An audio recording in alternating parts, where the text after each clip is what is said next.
What's up, everybody? Welcome in, welcome in. This is the post Slob Olympics Hangout stream, Sunday, March 15th, 2026. Let's do a little screen cleaning right there. Give the screen a little wipe, clean it off. I got to get plugged in. We're not plugged in for shit here. Uh, I got to get me a longer cable here. I need more. I need more cable. I need a longer cable. Hmm. You know what? Maybe we move this thing to the shop. Yep, I think that's what I'm gonna do. I think I'll move it to the shop. 1 second. What's up, Nate? How you doing, buddy? Welcome to the show, post Slav Olympics. I hope you made it home safe, Nate. And that we're gonna hang out for a little while. I noticed the girls are not doing the BBF show, so I thought, well, why not me? I'm not doing anything else. I have no life, so I'm gonna. But I don't have a lot of battery on this phone, and all of my cables inside the house are the shorties now. So I gotta move out to the shop. I'm gonna uncam for a minute. And Hoghead, what's up, dude? Welcome to the show. I'm gonna cam down, go out to my shop, and get plugged in, and I'll cam right back up. I'm still here. I just need to turn my camera off a minute so I don't burn my battery down before I get to the shop. I didn't realize my your flight got canceled. That ain't good. What happened, Nate?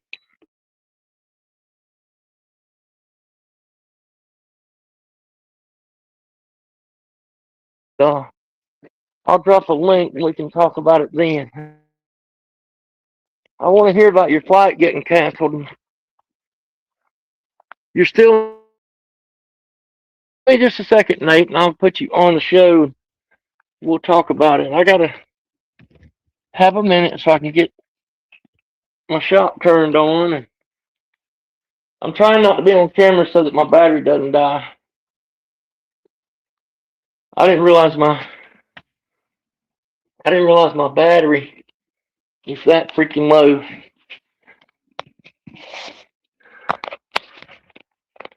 Okay, we're charged up now. Let me take a minute here. We're gonna talk about that in just a minute. Here, let me copy the link, and I'm gonna put a link in the chat for the StreamYard. And give me just a minute. Let me finish getting set up. I didn't realize the battery was this low. Let me get set up, and then we'll hang out.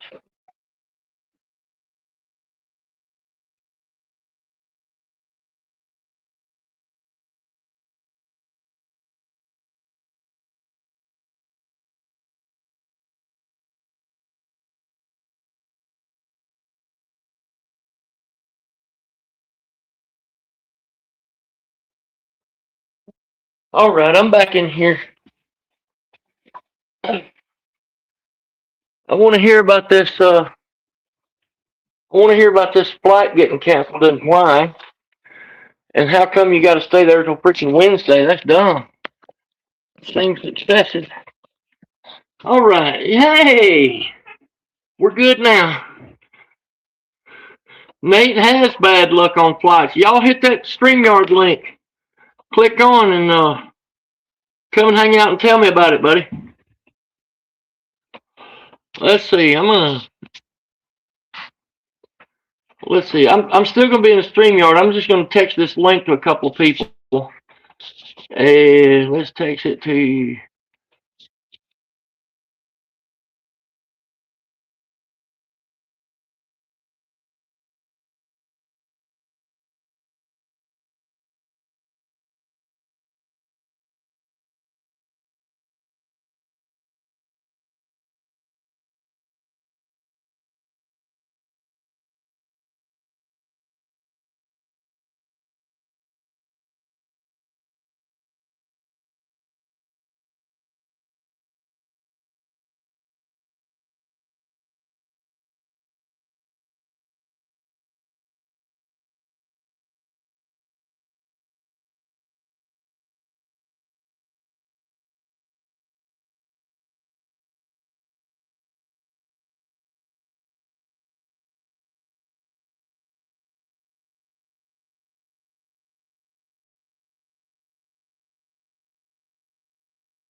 Okay, and we're back.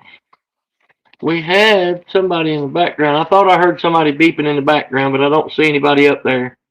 Oh, there we go. Nate the Great. What's up, Nate? Hey, buddy. How's it going? It's going. It's been a stressful, I guess, afternoon. So Um, you're stuck in Nashville, but why? my line's playing. We don't know. Well, We how don't come? know. We don't know why it was canceled. Could be for weather. They said it was weather related. Is there bad weather? Chicago and Omaha. Yeah, there were bad weather to Chicago to Omaha because it's like 45 mile per So hour there's bad gust weather, winds. but not in Nashville. The weather's bad in Chicago. Yeah. Yeah, and then to I see. So you guys are in the room until Wednesday, you say? yeah, and because of that the flights were overbooked Wow. from Monday to Tuesday, and then Wednesday's the only one we saw that is available. Y'all can't just rent a car and drive home? We haven't. No, we've looked. Haven't found any availability for one way yet. Oh my God, I'm so sorry. Holy crap. That sucks. It was not expected. That's for sure. Yeah. For reals, for reals. Well, what if you just rent a scooter and scooter home? I recommend the scooters. Highly recommend the scooters.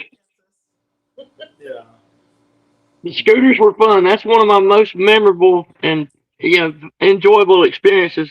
I've never been on one of them rental scooters ever. Never, ever, ever. And I had a blast on them things. I would just love to just do that. From now on, everywhere we go, Millis Vanillis is renting a scooter for sure. I'm a scooter fool. I like that shit. It was cheap. It was easy. It was fun. So I'm big on them scooters. Yeah, I'm not. I didn't know I was a scooter person. Yeah. We had to book a room in a hotel right by the Nashville airport for like 2 days, whatever. And Yeah. Let me give a shout out. Uncle Lou's in the chat. Welcome in, Uncle Lou. And Atypical Gump's in the chat. He was at the Slobs. Welcome in, buddy. He's saying it's going to get cold tomorrow. And like that. Let's show his comment on the stage. And so far, the champ isn't here. You know what? I need to text a link to the champ. Let the champ know that we're on. He might want to come in and have a speech. Let me text him a link real quick. Mr. BigTube. VIK. BigTube, I'm sending Vic.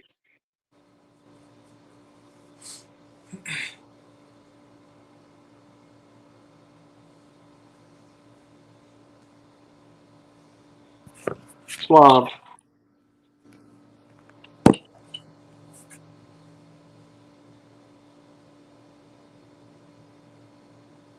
Uncle Lou's in the house here. Let's see. We got 6 watchers. I know this is real sudden and spontaneous, but I didn't know if the ladies were going to do the BBF, but it got 8 o'clock and I figured they weren't going to do it. And so I said, boom, why not? Why not just have a hangout? This is nothing but hanging out, talking about the slob experience. Last night after the show, after the dinner, I went back to my hotel room with full intentions to, shower and get dressed and come back and hang out with you guys all late last night. But I'm not gonna lie, I just bonked out, man. I got in there and got in that shower, and as soon as I got out of that shower, my head hit the pillow and I was done. I was absolutely wiped out. I'm not much of a night person anyway. I'm more of a day walker. And Friday night, between Friday night and Saturday, I was just tuckered out, man. And I didn't even realize I had fallen asleep until this light came through the window. And I wake up and I go, why is it daylight? And I realize it's the next day. So sorry I couldn't get out there and hang out. I really wanted to. but I was wiped out, man. Me too. I was out for like Now, did 12 y'all go straight hang out hours. at the? Did y'all go down on the strip with the BA and them after the dinner? No, we went back to the hotel after dinner, so You did. yeah. And I was like out. I was out. I was out asleep at 8 o'clock, and woke up at the next day at 9 a.m. Mm-hmm. So 12 straight hours. Wow. Yeah, I wanted to because I really enjoyed that little Bon Jovi bar. That was fun, and Yeah. I wanted to go back. I had full intentions. I promise. I get in my room. I go, all right, shower. I was gonna put on actual pants and change my shirt and my hat and go back out. And something about that shower, man, I just fell out. I hit the bed, and I don't know. I must have slept 7 or 8 hours. And so I said, well, I don't want to go all the way back to Nashville. I just kind of went home, after that. Right. And I had a better trip home than I had going out there. Yeah. And the traffic was lighter, the air was a little bit cooler, and I got home in about 5 hours. That's not bad. It was a pretty good drive home. It was beautiful. But I missed hanging out with everybody one more time. I really wanted to. I did. Unfortunately, my old body wasn't up to the job. But I'm glad that, I had such a good experience this time. I had a good experience at Pigeon Forge. It was a fun time. But Pigeon Forge was kind of, to me, one of the. I haven't been to all the Slob Olympics, but it was a whole different slobs for me then than it was this year. I'm so glad I went this time because I got to know Lou and BA and Pete, Mrs. Pete, and Slim and Jay. So many more people that were at Pigeon Forge and y'all, but it was just a more interactive experience, for me. I'm not trying to sound selfish here, but I want to do it every year now. I hope I never miss another one. Yeah. I feel a little bit bad for not being at Isle of Palms or at Panama City, but I can't look backwards. I have to look forward. The windshield's bigger than the rearview mirror, and I'm so glad. And actually, check this out, Nate. What's up? Slim and I got to know each other a little bit better at this Slav Olympics. You know, I don't know if he has a different opinion of me, but I feel like I know Slim. Slim Shady Canes is not an easy person to get to know. Up front, Right. you know, he's a little tough to understand, and for him to understand you, you know, takes a minute. But this Slav Olympics, way more comfortable with Slim Shady Canes and Mrs. Slim after this time. We had lunch together. Me, the Slims, the Petes, and the Lou's all went out and ate lunch, and we had a great, wonderful lunch. It was a great time. And shout out to Slim Shady Canes and his wife. And Mrs. Slim should be competing every year. I feel like she could probably be in the top 10 every year. She's competitive. I mean, not that Slim's not, but his wife, man, she could probably have given X Wing's wife a run for her money back at Pigeon Forge. She's she's she's something else to watch out there. Yeah. And I mean that in a respectful way. I'm not being I'm trying to say the lady, she's got some skills. And some of the people that I didn't know who are commonly in the comments, like Atypical Gump, uh, Tiger Red Devil, Nick DTV. Now, Nick DTV, he's a character. He's Oh definitely a yeah. character. And some of the other ones, Charcoal. And it was actually my first time meeting Squid Tart in person, and I really enjoyed Squid Tart and Charcoal. They were such cool guys, man, and I'm glad I got to know them in person, other than on YouTube. Had a great time. Can't say enough. And shout out to Carolina Jackpot. He's another. Me and him don't live but about 30 minutes apart. Right. Uh, Carolina Jackpot and I pretty much in the same neighborhood, almost. Almost. We're about half hour apart here in Greenville County, and he's a great guy. He's awesome. Jackpot, of course, legendary YouTuber in college football. Uh, but getting to know Jackpot, it really I enjoyed it. I hope that they like me as much as I like them because I really enjoyed it, and it's good to see y'all. Yeah. And Jackpot won the table. Shout out to Jackpot for winning the table. Uh, I don't know what else to say, man. Did I it don't know fit? what. Did What? the table fit in Jackpot's truck, whatever? Oh yeah, Jackpot drove a pickup truck to the show, so yeah, he had plenty of room for the table. Okay. And he actually had to meet up with Jay after the show to get some of the stuff that goes with the table. Like a little controller and some things Right. like that go with the table. He actually went and got all that. He got with Jay, and so Jay didn't have to deliver the table, which is good. Jackpot had a way to get it home, and he's already posted a video. Have you seen his video? No, not yet.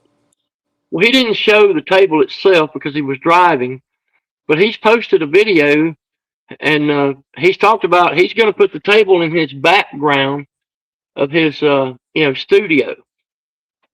So that table's going to be on display in Jackpot's background, and that'll be cool. I can't wait to see that. He made a video earlier today and talked about it and stuff like that. TK did a live stream. I think it was yesterday evening while we were at dinner or something. Yeah. She had about a 2 hour live stream, and she played some of the video that K Dog had shot. And that was a cool. I watched I wasn't in the live stream, but I watched it. After it was posted, and she did a really good live stream. Uh, she showed my video. I did a video sitting in the lobby of the hotel right before we went to dinner. I did a little short video. She played that on there. She really wanted to be there with us, and I hate that she couldn't make it, but she'll be there next year. She really wanted to be there with us, and she did a good thing, a good video. So y'all are the only ones there still? Yep. I'm sorry, man. Sucks you can't go home. That's fine. Just It's an expensive stay. Like if you guys are staying till Wednesday, that's a good bit of money out of your pocket too. Yeah. True. It's supposed to get really stormy in here, I think. Is it? Yeah. It rained here. Actually, just a little while ago, we had a storm come through this area. Yeah.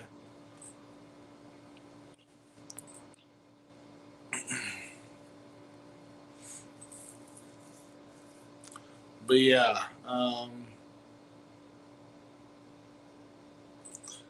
yeah, we're gonna go see the country music hall of fame maybe tomorrow or Tuesday. Can't remember, but we'll plan something. I mean, we've been in downtown before, but yeah, that's probably it. Jay sent me a text just now saying his comments are showing up in my chat, but I don't see them.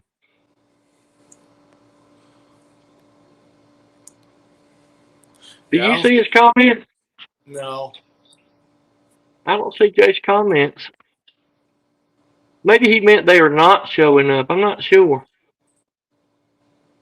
Oh, they are not showing up. I wonder what that's about. Do you So have him blocked I don't by know why his comments are not showing up. Do you have him? Oh. Did you sing a phone? No. His comments ought to be showing up. I'm gonna post the link again. There's Hupper. Hupper's in here. Hey, Hupper. There's a StreamYard link if you want to join the show. Jay, I don't know why. If you're listening, Jay, I don't know why your comments ain't showing in the chat on this. This is not right, dude. You have a chart. Your comments. I don't have you blocked, of course. So his comments ought to be showing up. I don't understand why the fuck they're not. Jay subscribed to me. Battle Angel. No, I don't have him blocked, BA. Not at all. And I'm subscribed to him, and he's obviously subscribed to this channel. Typical Gump's in here.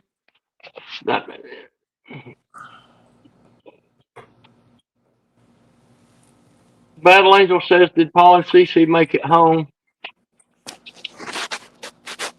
I don't see Jay's comments in here either. I don't understand it. Nobody's seeing Judy's comments. Well, how do I fix it, though? Well, fuck.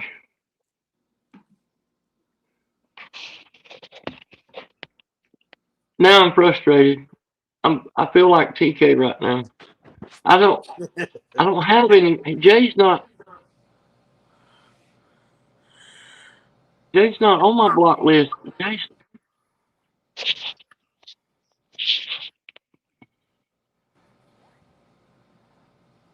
I don't have Jay blocked, or else he wouldn't be here. Wait, that might be. But he's not blocked. I don't have Jay blocked. What BA was it? A lot of traffic or just? Oh no! He says they had a bad drive home. You want to come onto the StreamYard and talk about it?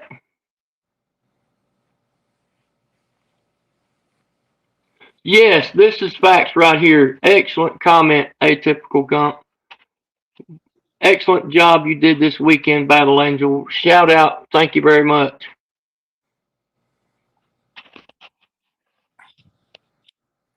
Okay, I see what you're saying, but how do I fix it in the StreamYard? Do I have to leave StreamYard and then go into YouTube to look for it? I don't know how to change it. I think you have to go to YouTube Studio. I don't know if you have that or not to unblock them. God damn it. Well, he just texted me and said he would log in under a different account.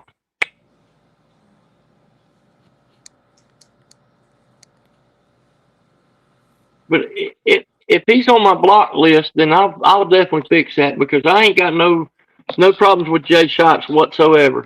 Maybe I did 4 years ago, but not anymore. Jay Shots is good people. He's a good dude. And he did an outstanding job on that table. Not only did he build that table, he designed that table. And he stayed in good communication with me the whole time. He would show me his progress on that table and everything he would do. Yeah, I'll have to fix it after the stream is over, but I pledge to do that. I will fix that as soon as I can. Facts. But he would send me so many pictures of stuff that he did different than what he's ever done on other tables, blah, blah, blah. And the guy's just, he knocked it out of the park with that table. And I recommend, if you don't have a Jay Shots poker table, you should have a Jay Shots poker table. because it's an art, and it's not an easy job. It's a lot of work to make them tables. So, Tiger Tiger Red Red Devil. Devil, how you doing? Tiger Red Devil, welcome in, sir. Thank you for watching. We're just hanging out. Um, Let me post this link again. If anybody wants to come in, hang out with us and chat for a minute.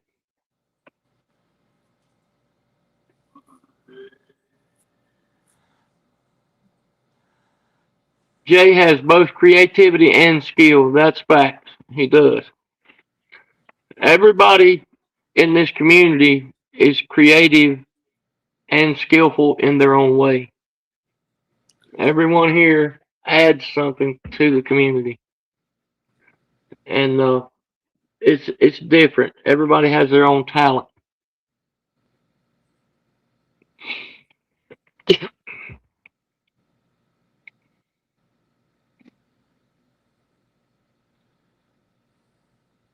I'm sorry BA and Lou had a bad trip home. I hope nothing bad happened to them.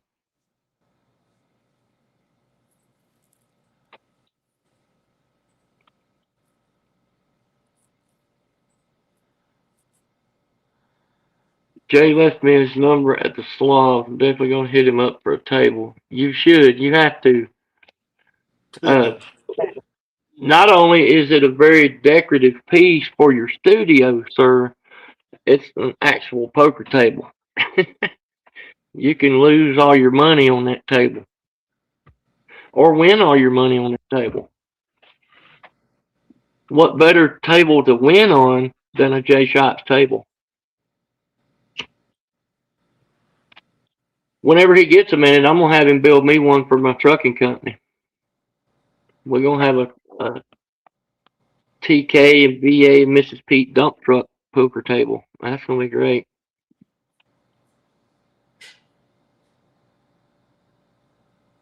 So you can get filthy rich or stinking broke on a J Shots table. And if your name's Hupper Billy Paul, you'll probably be stinking broke.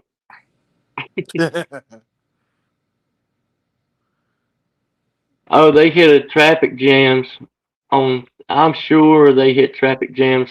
The way they had to go home, there's no telling how many traffic jams they went into. Did you guys go through Atlanta? So I'm sure Lou was frustrated. He's ready to go home. Both of y'all were, I'm sure. I'm assuming. Well, I don't know who drove. Yeah, maybe y'all took turns. But so from here where I'm at, there's two different ways to go to Nashville, or from Nashville back to here. And I had said, well, I'm going to go out one way and come back the other. But I decided to go back the way I came just because I didn't want to go back through Atlanta. So Bad Lane has Yeah, been driving. Tiger Red Devil. I didn't really extend it. It's just on what do you call it? On unpredicted, or what do you call it? Just it just happened because my flight from Nashville to Chicago to Omaha, the flight to Chicago go to Omaha when we're supposed to go to Chicago from Nashville got canceled due to weather. And that's why I had to. And plus, the flights was overbooked through Tuesday, so the only flight we found was 4 in the morning on Wednesday, and arriving in Omaha on 10 a.m. I think. So, yeah, it was frustrating.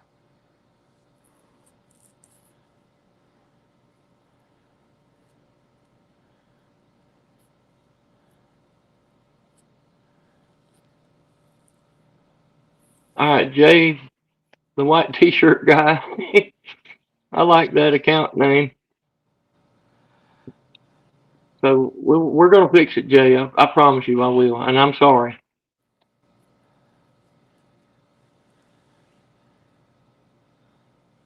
I actually like the name White T-shirt guy. That's a pretty cool account name. The USA is losing to Dominican Republic if anyone is interested in watching baseball. So, did Georgia lose to Ole Miss in basketball? No, I think that was well, maybe, I don't know. I thought No, my friend Jorge, my friend George, that goes by Jorge on YouTube, he told me that. So he's a big Georgia fan, and he said that they lost. I thought he told me they lost. I don't know. Yeah, the bracket was out today.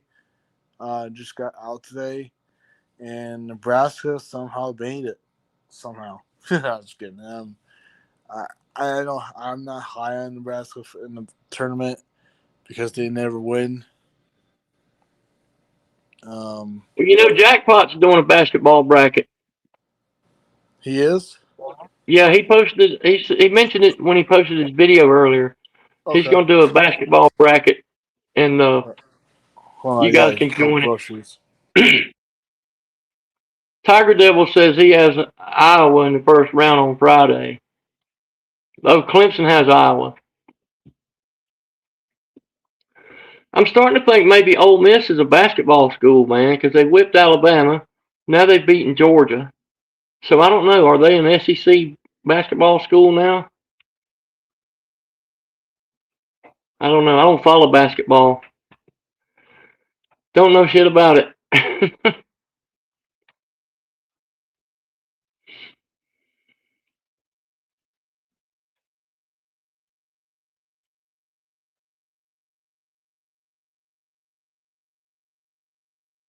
That's what the chat was calling me at Lou's watch party. Yes, I remember that white T-shirt guy. That one guy that was dressed like a wizard. He was calling you that. I remember that. Ole Miss took Arky to overtime, so Arkansas lost, I presume.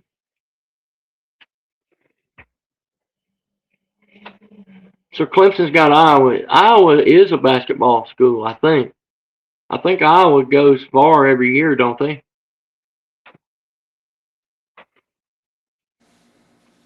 I think you're thinking about women's. Am I? Maybe I am. I think about women's a lot.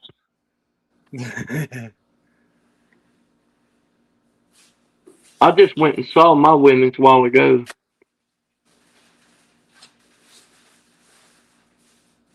Wrestling powerhouse. Okay. So Clemson beat Iowa. So Tiger the Red Devil says they're up and down, believe it or not. Said they're uh, a wrestling powerhouse. That's what I did in high school. I wrestled. I I didn't do foot. I I tried out for sat football, but I was too tall and too skinny, and they didn't know what to do with me. And I the high sadly school I got went to was full of football players anyway, so I didn't get on the football team, but I did make it to wrestling. I went undefeated my junior year of high school wrestling. And then in my senior year, I broke my ribs in week 4. I was put out for the rest of the season. And I became a preferred walk-off at Wofford College. You heard that story, hadn't you, Nate?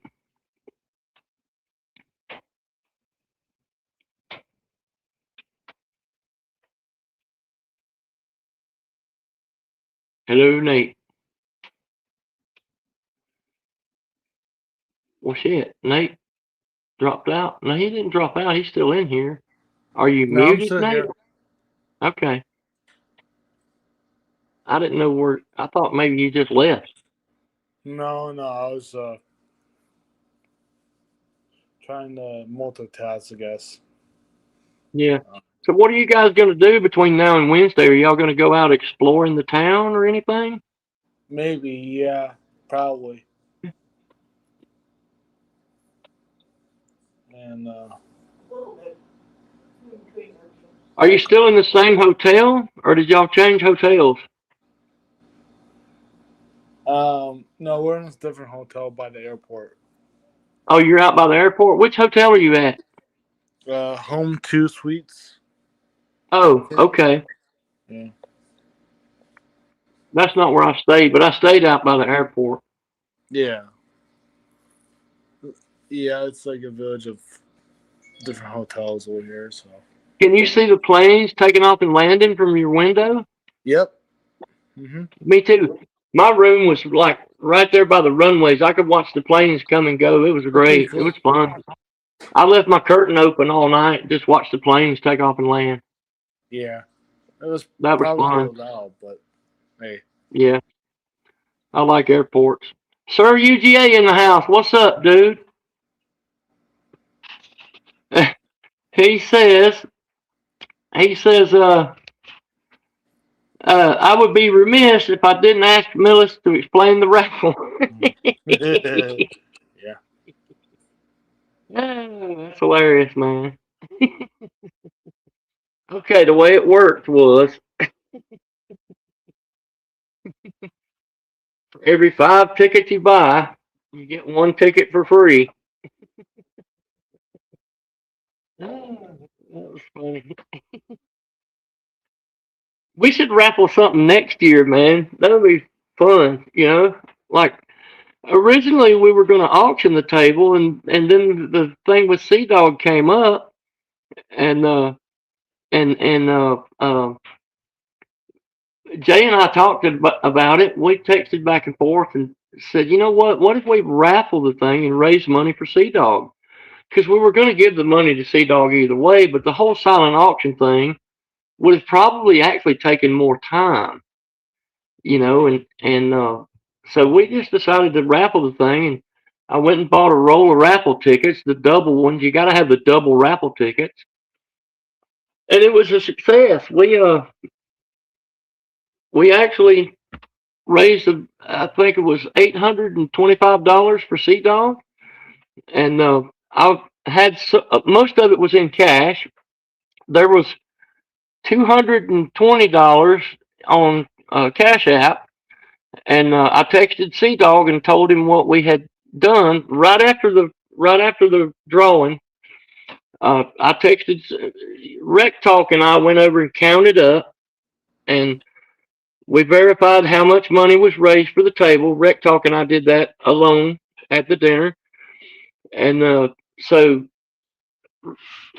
Rec Talk says that he would give the cash to Sea Dog's mom or his wife's mom. He took care of the cash. I gave him the cash, which was, I forgot the amount, but altogether it was $820 or $825. And then I just went ahead and texted Sea Dog and told him what we had. And I said, I can go ahead and Cash App you the money that was on the Cash App. And so I went ahead and Cash App Sea Dog that money. And then Rec Talk's going to make sure that Sea Dog gets the actual cash from it. And so it was it was a successful little raffle, you know. It wasn't difficult to do, and I did what I could to promote it. You know, you guys know how many times I tried to sell the tickets, and it was pretty good. Uh, and shout out to Sea Dog and his family up in Boston. Uh, so maybe that'll help them. You know Boston's expensive. If you think Yeah. Nashville is expensive, Boston is probably three Yeah. times the price of Nashville for everything. And so hopefully that'll help them out a little bit. It's not, you know, a life changing amount of money, but it'll help them people out. And Got a so kick. it was worth it. It was really worth it. And Sir UGA was a freaking cool guy. Him and his wife, I so much enjoyed hanging out with them and chatting and getting to know them. And so, you know, I can't say enough. I don't have the words for it. Just Sir UGA is a badass. He really is. Him and his wife both are great people. And so Hoghead says, 8.25 is dang good in my opinion. Yes, sir. I think we did good. We did good. And Jackpot now owns a one-off item. So it's gonna be something he can treasure for years, and it'll be talked about many, many times. For years. And I can't wait to see it in his live streams and that. That's gonna be something to be a conversation piece. Anybody want to come in and join the show? I'll post the link again. I'm like VicTube. I'll post the link every 5 comments or whatever. I was hoping VicTube would come in. I texted him a link. VicTube, if you're listening, sir, join the show. Tell us about your, give us the whole champion speech. And that. I don't know if VicTube's even listening. He might be asleep. Yeah. I'm sure he's pretty tired. Yeah. Vic was a real trooper. It was definitely the year of the VicTube this year. This was the year of the VicTube. Come on, get on stage now. My fingerprint's not working here. There you go. Yeah, it was definitely because he won one of them dominoes. So Jay had made these sets of dominoes. I mean, big dominoes, right? He did 3 sets of dominoes, and the back of the domino had the donuts, that are the Slob Olympics logo, the donuts and all. He had made these sets of dominoes, and we decided. Well, he came up to me when we raffled the table and said, "Hey, I want to raffle off them sets of dominoes." And BA was doing the drawing, so we did the drawing for three sets of dominoes. And let's see, I know Lou won a set, and Victor won a set, and I think Nick D won the other set, if I'm not mistaken. We had 3 winners on the dominoes. So that was cool. That was a cool addition. Very last minute, spontaneous, and it's great. I like spontaneity. I like to be spontaneous, sudden. Sometimes it's fun to do that, and it's just a fun time. And did you see my food that I ordered at the dinner, Nate? Did you see when they made the fire? Do what fire? They set my food on fire at the dinner. You didn't see that? Oh no, yeah, I remember that. Yeah, that's pretty cool. As soon as they said where we're eating at, and I looked up the website and I saw food on fire, I said, "That's what I want," because nothing's better than fire, except more fire.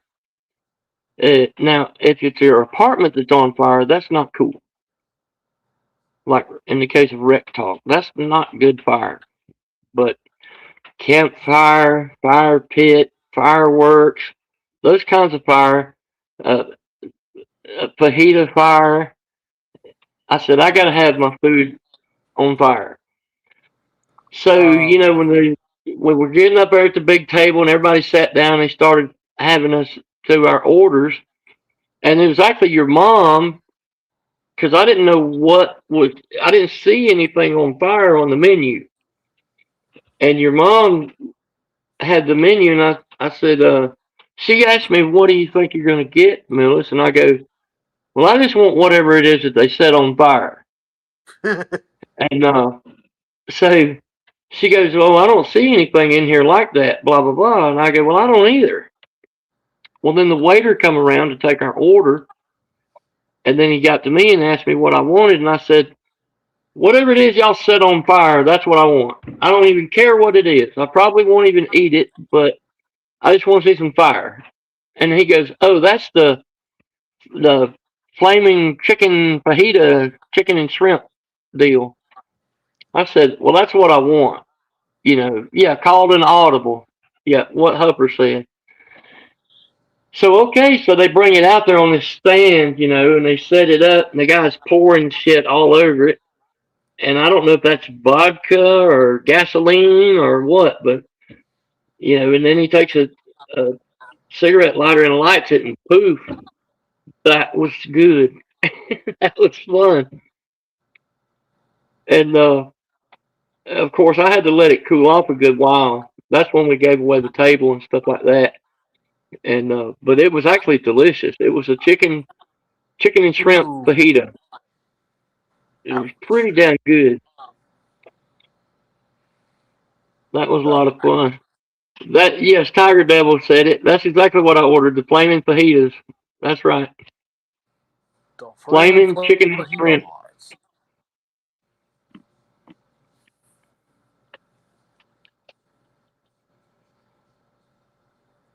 Paul was having the time of his life and smoking them stogies, them smacks. Paul must have smoked a whole case of cigars.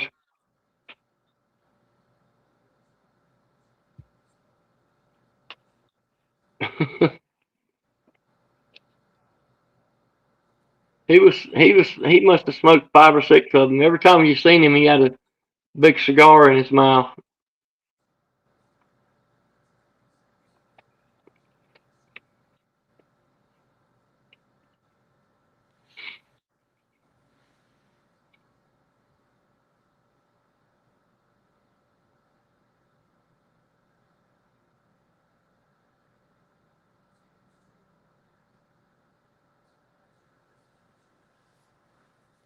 Do.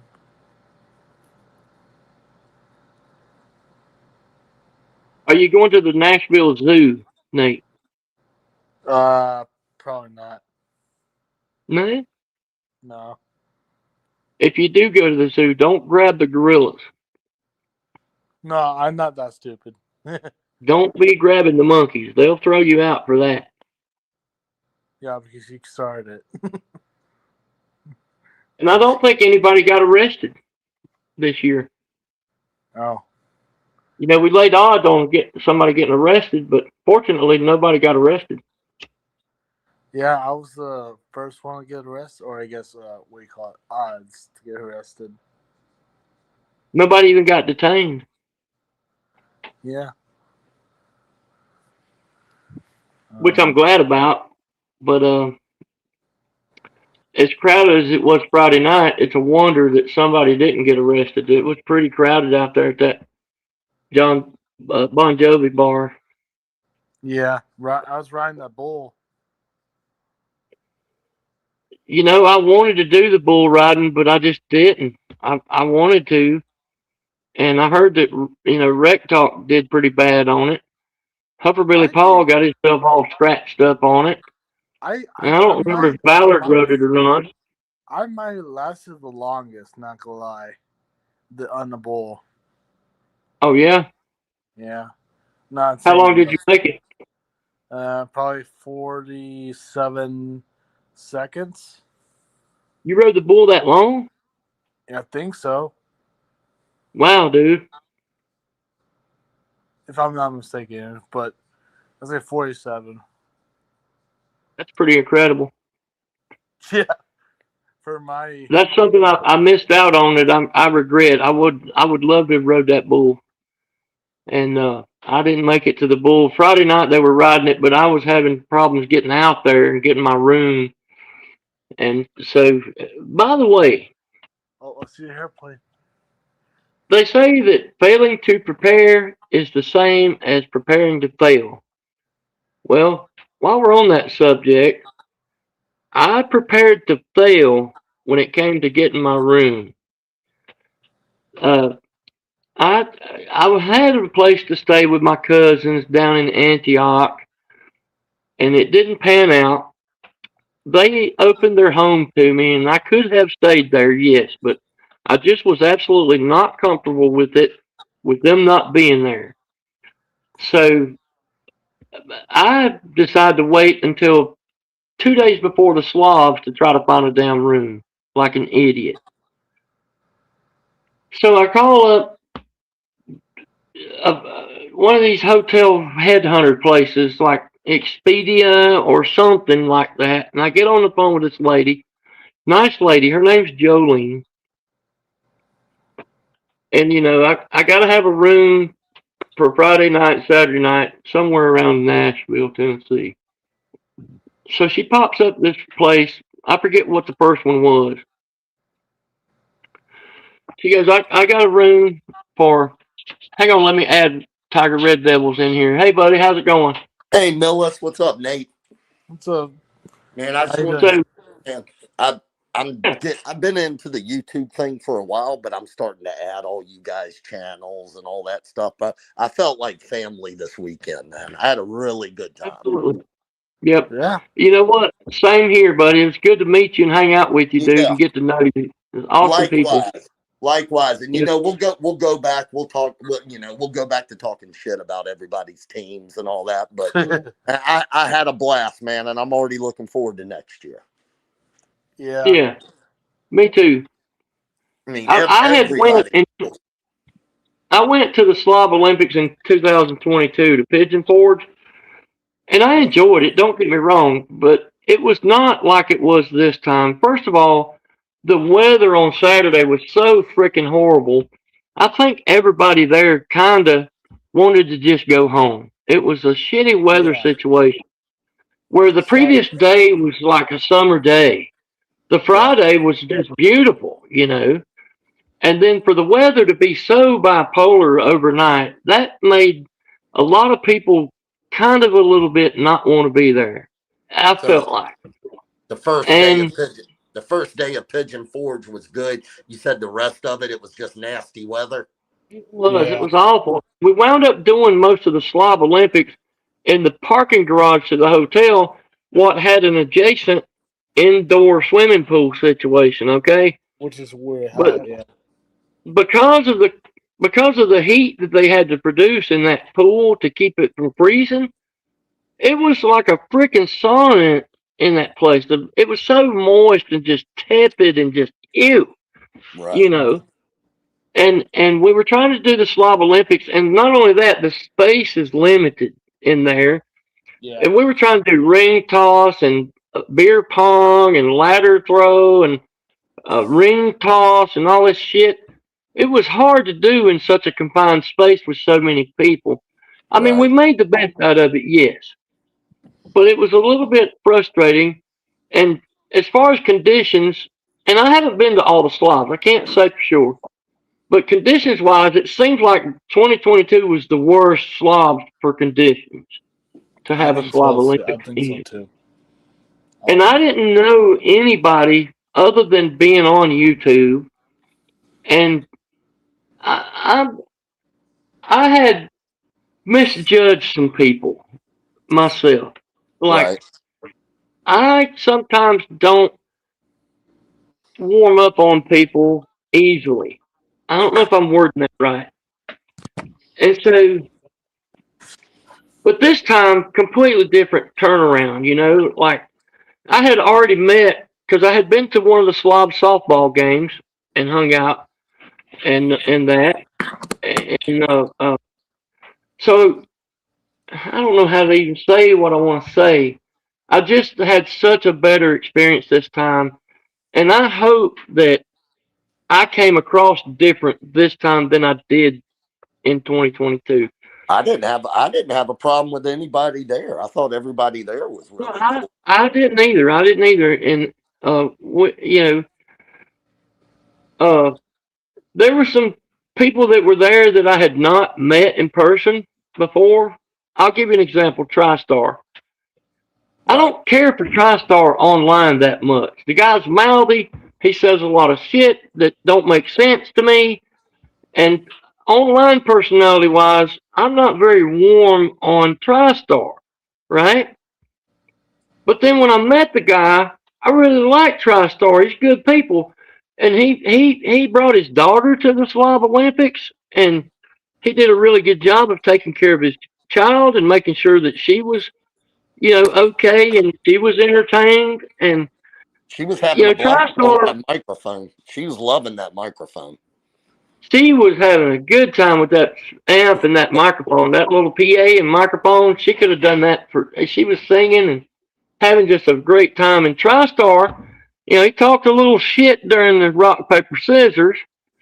But TriStar, I have a completely different opinion of TriStar. That's what I'm trying to say. I see TriStar different now. Right. And also, Jay Shots and Slim Shady are two other people who, we didn't rub the right way at the Pigeon Forge event, right? And I will admit it openly. Most of that is on me, not them. It's on me. Okay? But I feel like this year, all of that went away, man. I'm not saying we're best friends now, but especially with Jay and I working together on doing this table, a completely different outlook from my perspective, my perspective, and I'm so happy that happened. Hey, what's up, Vic? Vic's in the comments. The champ is here. Champ is here. Vic 2. Vic 2, join the stream, buddy. No, but let's post a link for Vic 2. Vic 2, we need a victory speech, sir.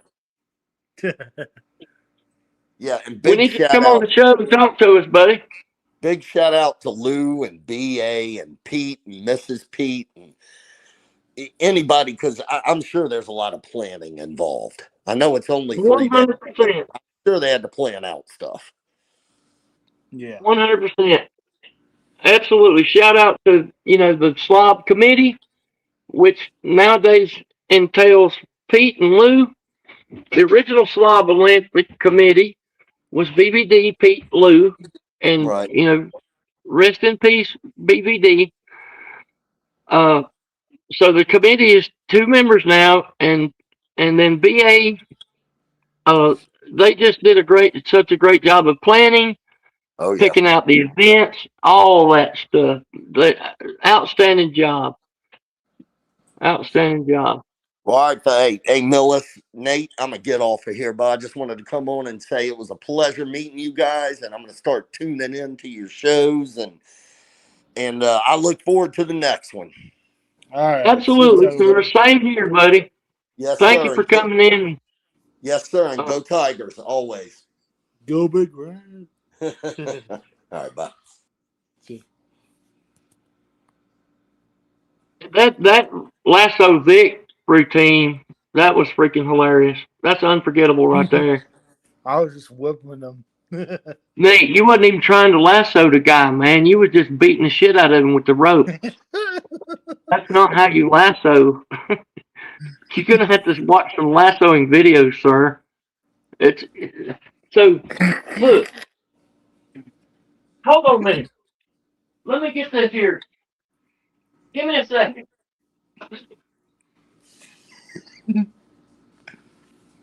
Look here. Look here. All right. You see this rope right here? This is Nate trying to lasso Vic. Nate just beat the shit out of Vic. Vic's trying to run away. He's trying to go back to Lexington, Georgia. Nate's just whooping the shit out of him. Damn. That was funny as shit, man. No, I'm not trying to be, whipping as much hard as I can. Just trying to. Well, I failed to do, what do you call it? I lasso him. I was trying to lasso him, but didn't really work out. Well, what happened was the lasso collapsed on you. Yeah. The lasso went from being this big to being this big. You understand? Here's what I learned about lassoing. You got to hold the lasso by the knot. Oh. Because you don't want the knot to collapse and close up, and you don't want it to expand. You want the knot to stay in one spot while you throw the rope. So you got to hold the lasso by the knot, you see. That's the key, to keep the lasso the same size consistently. That's where I made my mistake. I didn't hold the lasso by the knot. I'm holding the lasso below the knot. And every time I would go to throw it, the lasso would just close up on me. So that's the key. Yeah. Big Tube. Let's add Big Tube to the stage. The champ is here. Yep. The champ The is champ here. is Boom, here. boom, boom, boom, boom, boom, boom. The champ is What's here. up, Vic? How you doing, sir? Good. You Show us the survived the trophy. You drive? got it? Yeah, I got the trophy. Yeah, I can't show it to y'all right now, but I know. We Congratulations, just got sir. home. We just got home about 30 minutes ago, so I'm having some food right now. So. So you know Nate's got stuck at the hotel till Wednesday, right? Oh, you did? Oh, you can't. He's not leaving until Wednesday. Yeah. Is Yeah, that true, they're stuck Nate? till Wednesday. Yeah, our flight got canceled Canceled. Why? due to weather. Not from Nashville, but from Chicago to Omaha. It was pretty bad, I guess. And there was no in the flights that were not available till Wednesday because Monday through Tuesday was overbooked. Wow. All the flights were.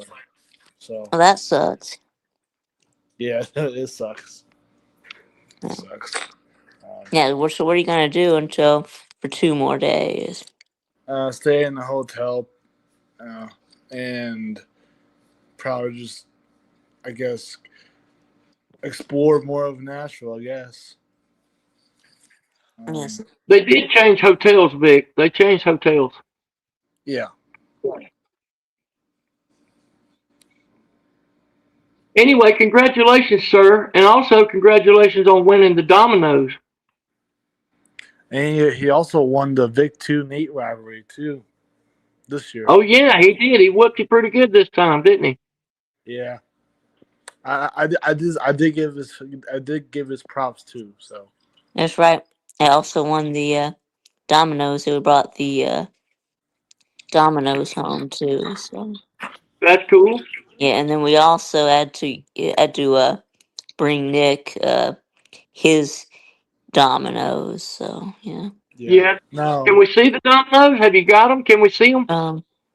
Yeah, I got them. I don't have them with me right now. They're in my room. So and I'm out here in the kitchen, eating some ravioli. So Oh, nice. that's okay. So, what was your strategy during rock paper scissors? I don't know. I didn't really have a strategy. Just did it. Is there a strategy to rock paper scissors? I don't Yes, know if there sir. is There's one. always a strategy. Like for instance, X-wing back at Pigeon Forge, his strategy was to try to lose.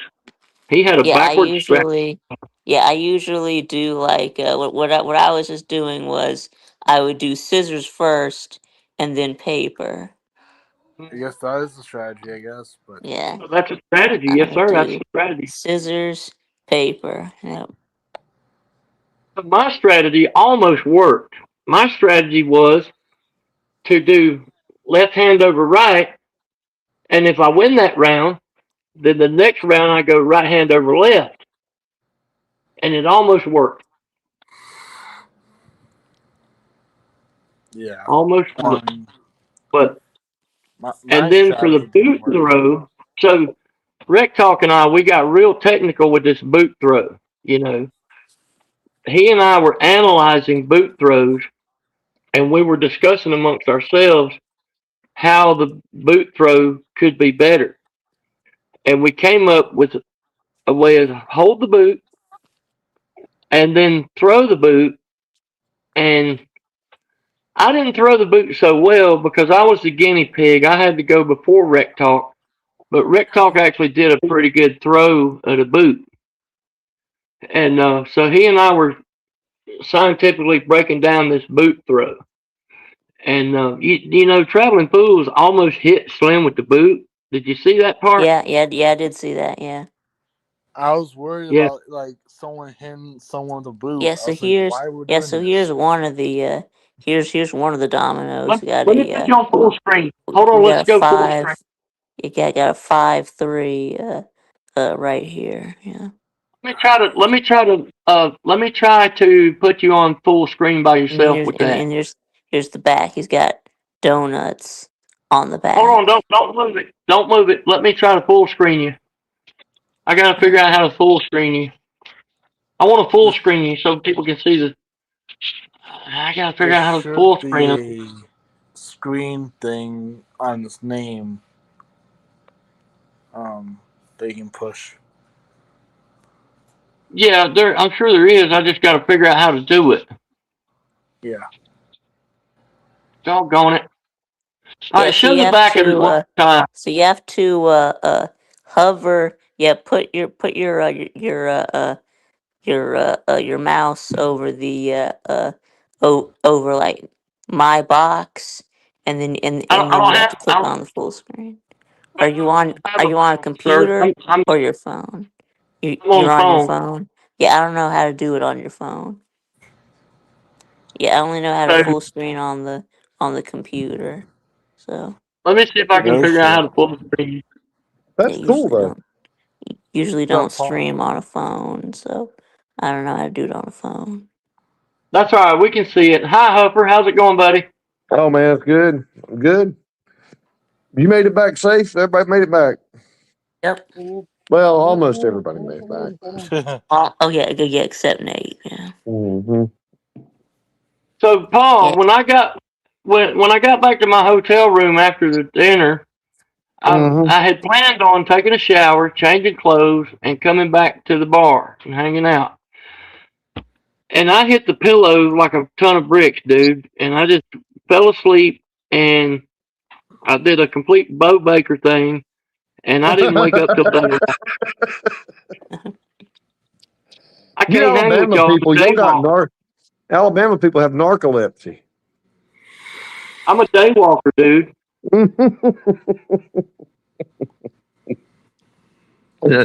It's So funny that both of y'all are Bama fans and you fall asleep like a out rock. like a wax, son.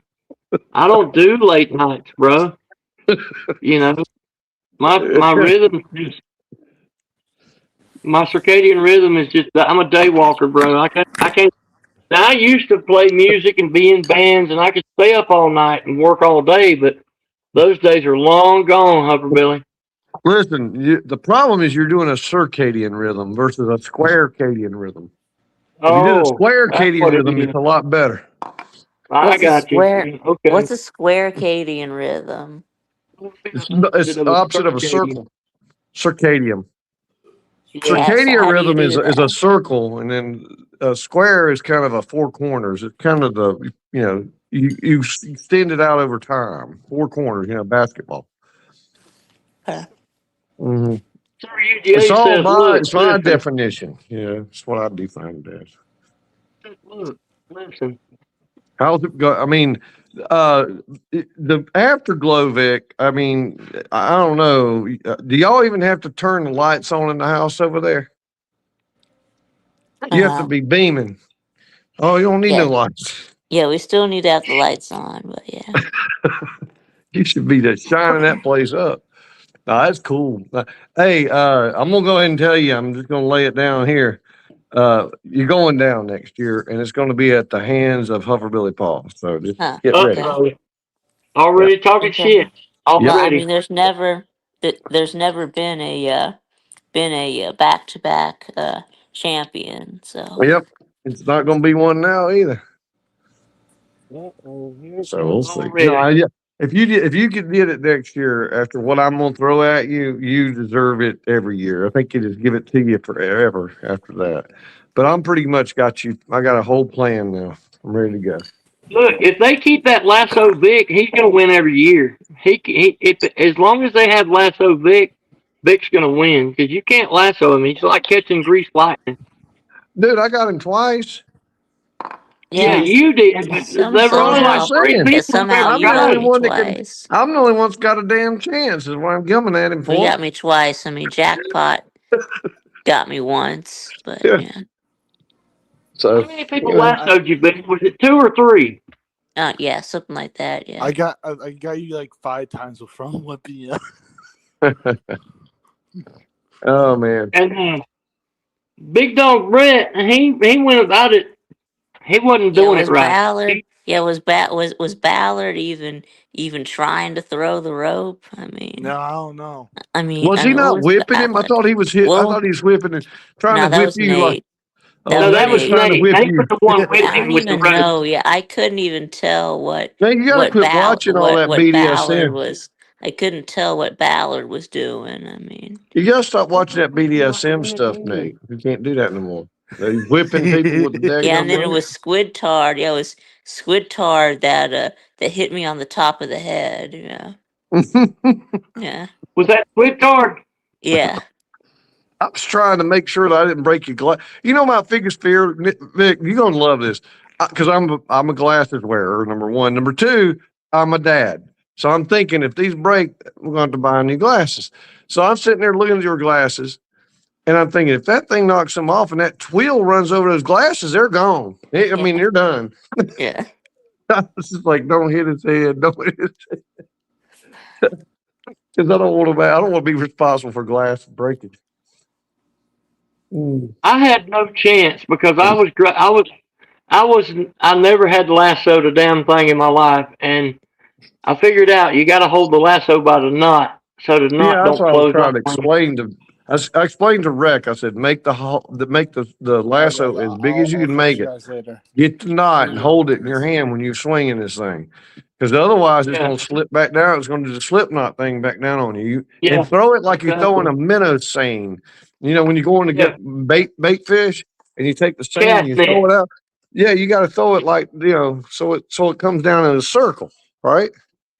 Yeah, Yep. See, but and now I can throw a cast net. It took me a there you long got to time to do learn how to that. throw a cast net, That's but I what can I do did. a cast net. I threw mine like a cast net because I didn't want the damn loop to go away. Exactly. That's what I learned. So next year maybe I'll be better at it if they keep that event. And I think they So should this because it was event's here. This event's here, and here's what Vic's going to work on. I can go ahead and tell you this now. He's going to call an audible in the middle of the damn route. He ain't just going to go straight and turn a little bit. He's going to do a yeah. That's what stop. Matt He's going to Dummett make you just run said. Let me past tell him. Matt's comment. Yeah. Matt Dummett says the issue is Vic's wheelchair is too fast. That's it. Maybe we need to Yeah, take it's a one skill wheel off of issue. the chair. Yeah, it's a skill. Yeah, it's a skill issue. Yeah. The Mhm. skill issue, he said. Maybe we need to flatten one of his tires or take out half of his batteries or something. Well, the tires don't even pump up, so you can't flatten it. Well, that's true. Yeah. Yeah. Yeah, they're airless tires. So yeah. But Yeah. hey, have you ever had Jay that? said the Have you ever? lithium was a huge upgrade on his battery. Lithium, Yeah. yeah, I'll go Have along you with ever that. had that? Have you ever seen that wheel run over somebody's foot? It's No. heavy. It's heavy as a Yeah. damn car, buddy. And it's Yeah. deep when it goes over it. It hurts like hell. Mm. Tiger Red Devil said he could finish in the top 5 if we take out the 40-yard dash. Hey, he beat me at it. What are you talking about? Did y'all see TriStar running in that 40-yard dash? That was the funniest shit I ever seen. No, it's the most TriStar don't really Caucasian run. running man I've ever seen. He ran just like a Caucasian running from a robbery or something. Legs out. Look, I was like, dude, which way you running, left or right? I said, Ballard, it's a 40-yard dash, not a 40-yard face plant, sir. He did a he planted straight down and all we seen was crack. When the pallet fell. Yeah, and then when It there's was someone bad. who fell on the obstacle course. Yeah, I can't remember who it was. I think there was somebody fell I doing thought it was Ballard. the rings, but I Did thought it was Ballard fall Ballard. in the rain? I don't remember. yeah, But someone fell while doing the hopscotch. Yeah, on the rings. Yeah, yeah. No, that's bad when you fall on that. I Thankfully, I just didn't skipped over. fall. I did a skip over them rings. I just I'll did tell a you, schoolgirl skip. if we could get rid of the limbo bar, that would be good for my back. I'll just say that. Well, everybody got under the limbo bar pretty good, except for a couple of people. I think Jackpot knocked it off, and Yeah. somebody else knocked it off. There was two people that knocked the bar off of the limbo. I couldn't hook that monkey tail for shit. That monkey tail was hard to do.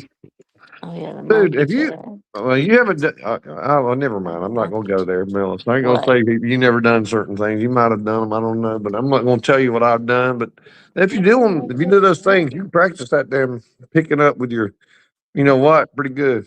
What? Okay. Okay. I, Okay. Yeah. I couldn't hook this whole thing with the monkey tail. That was hilarious, though. You look No. like you have to squat like you're taking a dump, basically. Yeah. But my And problem, if I squat that low, I probably will take a dump. And I didn't want to do that.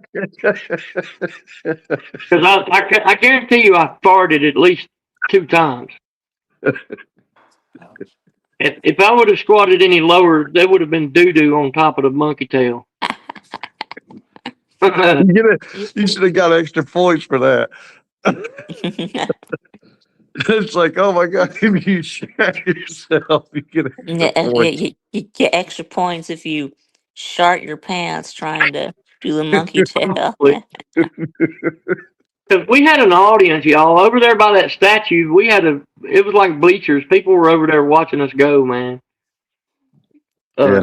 I don't know if y'all noticed or not, but back there where the statue is, and they got that big concrete around it, people Yeah. were piled up out there watching the events. They were having a blast watching us. Look, we should do something. I mean, we don't have to make it a big event, but it's so fun just to get out and just cut up and do silly stuff and just get in the sunshine, touch grass. Yeah. That was a good place to have it, too. That was nice, Oh, yeah. open air, Yeah. and it wasn't too far from the bathroom, and it was great. Yeah, Yeah. Tiger Well, you know Red what? Devil. You know what, Just, Millis? I mean, Have you been to Nashville much? I mean, like the good looking well, I've stuff. been through Nashville a million Yeah. times. I hauled some of the slabs when they built the stadium for the Titans. So look, whenever you can, I mean, I know I'm just giving you some ideas. If you can go up there, not when you're got some pre set events or anything, it's good to just write down 5 things or 4 things that you would like to see when there, because there's some really unique stuff. You do a little research, just a little, you'll see. There's that Parthenon building was a complete replica of the Yeah, actual Parthenon size and Yep. everything. I was yeah. like, you go inside, it's crazy. I'm like, what are we doing here? Well, I've already made a list of 3 things I want to do in Nashville. Okay. Mm. 1, I want to just get on a scooter and ride. 2, I Yeah, it's the want to catch a easiest way ton of around. scooters and ride. And 3, I want to ride scooters in Nashville. That's all I want to do is ride them damn scooters. I could have done that all week. That was so much fun. And it was Well, cheap. I couldn't believe how cheap it was. they're the easiest things to use in that situation. And I actually kept the app. I told myself I'm going to uninstall the app when I get home. But I'm keeping that app, dude, because I'm going back and riding them damn scooters. I swear I am. I Right. would have just been content with riding scooters just to different places all over town. I had a blast on them little fucking things. I didn't know I would like them like that. And Well, we now you have them need one. in Greenville, but we don't have them like Nashville's got them. We got them little rental scooters in Greenville, but it ain't the same because Greenville is a place I know and I'm familiar with. But I want to just go to any given city and rent me some scooters and ride Yeah. around and just get into shit. And there was some kids on them scooters that were like stunt riders, dude. They rode right by us up there at the dinner at the Nacho Daddy place. Them same kids that Oh I yeah, saw yeah. I saw that. Yeah. Friday night. Them guys would go out and do some GTA shit on them scooters, man. Well, It was so much fun. And mm, Tiger Cat would have really liked that because she likes the scooters and that. She would have loved that. I hate she should have had her fear factor helmet on again and worrying to death about falling and everything. Yeah, It's but like, she would have had a blast on them scooters. Let me tell you something about the scooter. If you put your phone on the scooter when it turns the scooter on when you put your phone in the mount, and you can just punch in where you want to go on the scooter. And they'll And the take you. scooter will fucking take you there. Like it does its own throttles and brakes and everything. All you gotta do is balance the thing, and it'll take you wherever you want to go. Because when I got on the scooter to come home to back to the parking garage at the hotel, Yeah. I just put the hotel on the thing, and the scooter took me there. I didn't do gas or throttle, and it did just turn off on me. I couldn't figure out why it turned off, so I went into the app, and I was in this like red zone where there's a high amount of pedestrian traffic. The scooters won't run. You have to get out of the red zone before the scooter starts up. So I had to walk to my left about 3 blocks with the scooter, and then the scooter got away from the red zone, and I just turned it back on, and it rode me back to the parking garage. Yeah. And I didn't know they were autonomous like that. I did not know that. So Millis, this is an interesting conversation. I didn't know they were that autonomous. I mean, what you could do if you had self-driving or self-flying Ubers and Lyfts on a grid that was run out of a central system, right? So everything's controlled. We know where everything is. You could have that happen with those. You just say, I want to go to here. Do you want a local or you want an express? Express is more. Local means we pick up people and drop them off along the way, but you're getting a lot cheaper fare. Which one you want? I want local. Okay. And it comes and drops in your driveway, picks you up, takes you somewhere, grabs another person, puts them in there, and then y'all go. And that would be such a great, and you don't have to have car insurance anymore. You just pay the fare. You don't have to have a car payment. You don't have to have maintenance. You don't have to have nothing. You just do that. Well, that's what Lou was talking about on one of his shows about that, and I think that's coming probably within the next 10 years. Well, And they didn't. They told they've me already they got were it with doing it. scooters, man. Yeah, that's what I mean. They got it for got scooters. Yeah, that's exactly right. When you said that, that's all I could think is, well, there's your prototype. And look, you could Uber, but first of all, Uber's going to cost more money. Second of all, you got to wait on the Uber to get there. And with the scooters, you just grab it and put your phone on it and get going. That's it's a what they're lot gonna quicker. do. Yeah. And the thing was $1.89 an hour. Okay, the app costed me $4.99 to download. I downloaded the app for $5, and the scooter price itself is $1.89 an hour. And you have to buy at least 1 hour, and so and I wasn't on it, but less than 10 minutes, but still for $1.89, you can't beat it, and if let's say you go to Nashville, you don't know where jack shit is, right? You jump on the scooter and you just punch in where you want to be at. I want to go to the Nashville Zoo, or I want to go to Centennial Park. Punch that in there. The scooter's going to take you there as long as you can steer it and balance it. It's going to do its own throttle and brakes. It reads around itself, I guess, with sensors, I'm assuming. And so it detects people and objects and things like that. I don't know how well it would do in the fog, but it was just such a fun thing. And the whole time I was riding them little scooters, I was like, man, I wish TK was here for this, I thought about her so much when I was riding them little things. Hey, can you hear me at all? Yeah. Okay. No.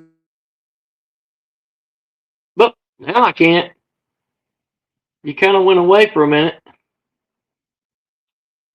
About 2 weeks ago, when someone leaves a stream, or other people's too, but mine specifically, stopped working. The microphone. Okay. Yeah. Well, I hear you now. I just want to make sure that hadn't happened because before I go down that road. No, I think you're right. I mean, if you could just have these autonomous vehicles that you can trust not to kill you, that's great to be able to do. And then you can just take that everywhere you go. A little personal vehicle. Yeah. Look, Sir UGA just made a comment. He said Slob feed himself yet. No, I don't think he done it but once. I only did it there because we waited too damn long to get the hell out. And everybody was full up. So I couldn't, and I thought I could hold it. I couldn't hold it. Yeah, it's tough getting older, ain't it? It is, and it's not like it was a flood. I mean, it was just trickle out theory stuff. So, but it still happens. So it makes you sort of mad. But all that said, the last night was crazy. I don't know, it was pretty good.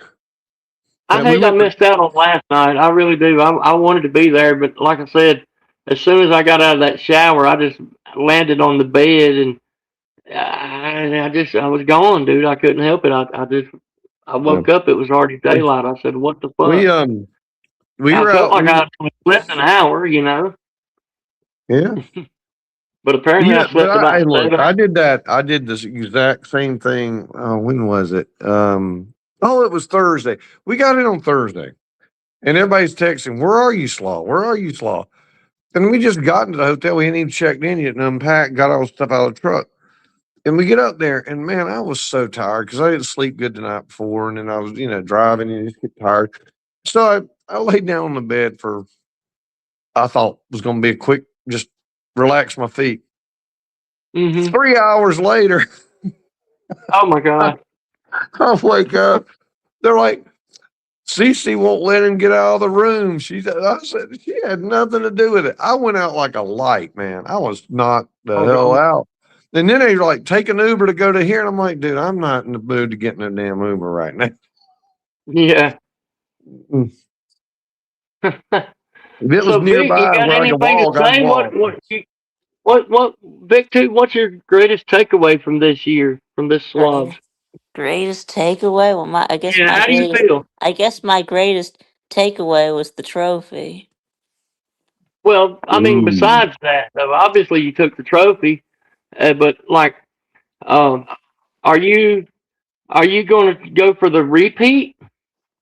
Um, nah, yeah, I'll go for it. I don't know. I probably won't win it because, like I said, there's never been a repeat champion. But I Well, can go maybe ahead you and will tell you. next I'm year. gonna go ahead and tell you. He's gonna come in second next year. We're all good now. Go ahead and we can just chalk it up. I have a question. Who did y'all meet that you hadn't already previously met that mm, left a good impression on you? who had I not met? Well, or not met in person, right? Well, I had not. Right, that was my first time meeting TriStar. Let's see, that was my first time meeting Tiger Red Devil. Mm-hmm. Mm. Tiger Red Devil for me was my first. Rec Talk's girlfriend was my other one. Mm-hmm. Uh, What's her name? Noel?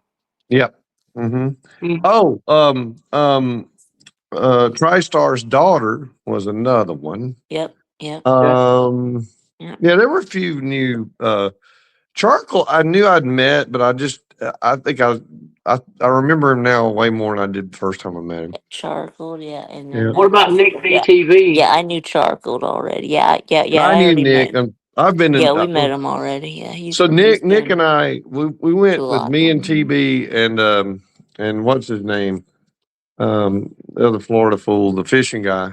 Um, but we went down to not Palm Beach. Where was it? Was it Panama? No, it wasn't Panama. Saint Saint Michael or something. Oh, Anyway, went down there to Florida. So we met there. Then I met him at Isle of Palms. And then didn't he come to uh uh what you call it? what, The what? the second or the third, fourth place we Right, went to. right. The Isle of Palms, No, that one and then the other one. Panama Panama City. City? Panama, PCB.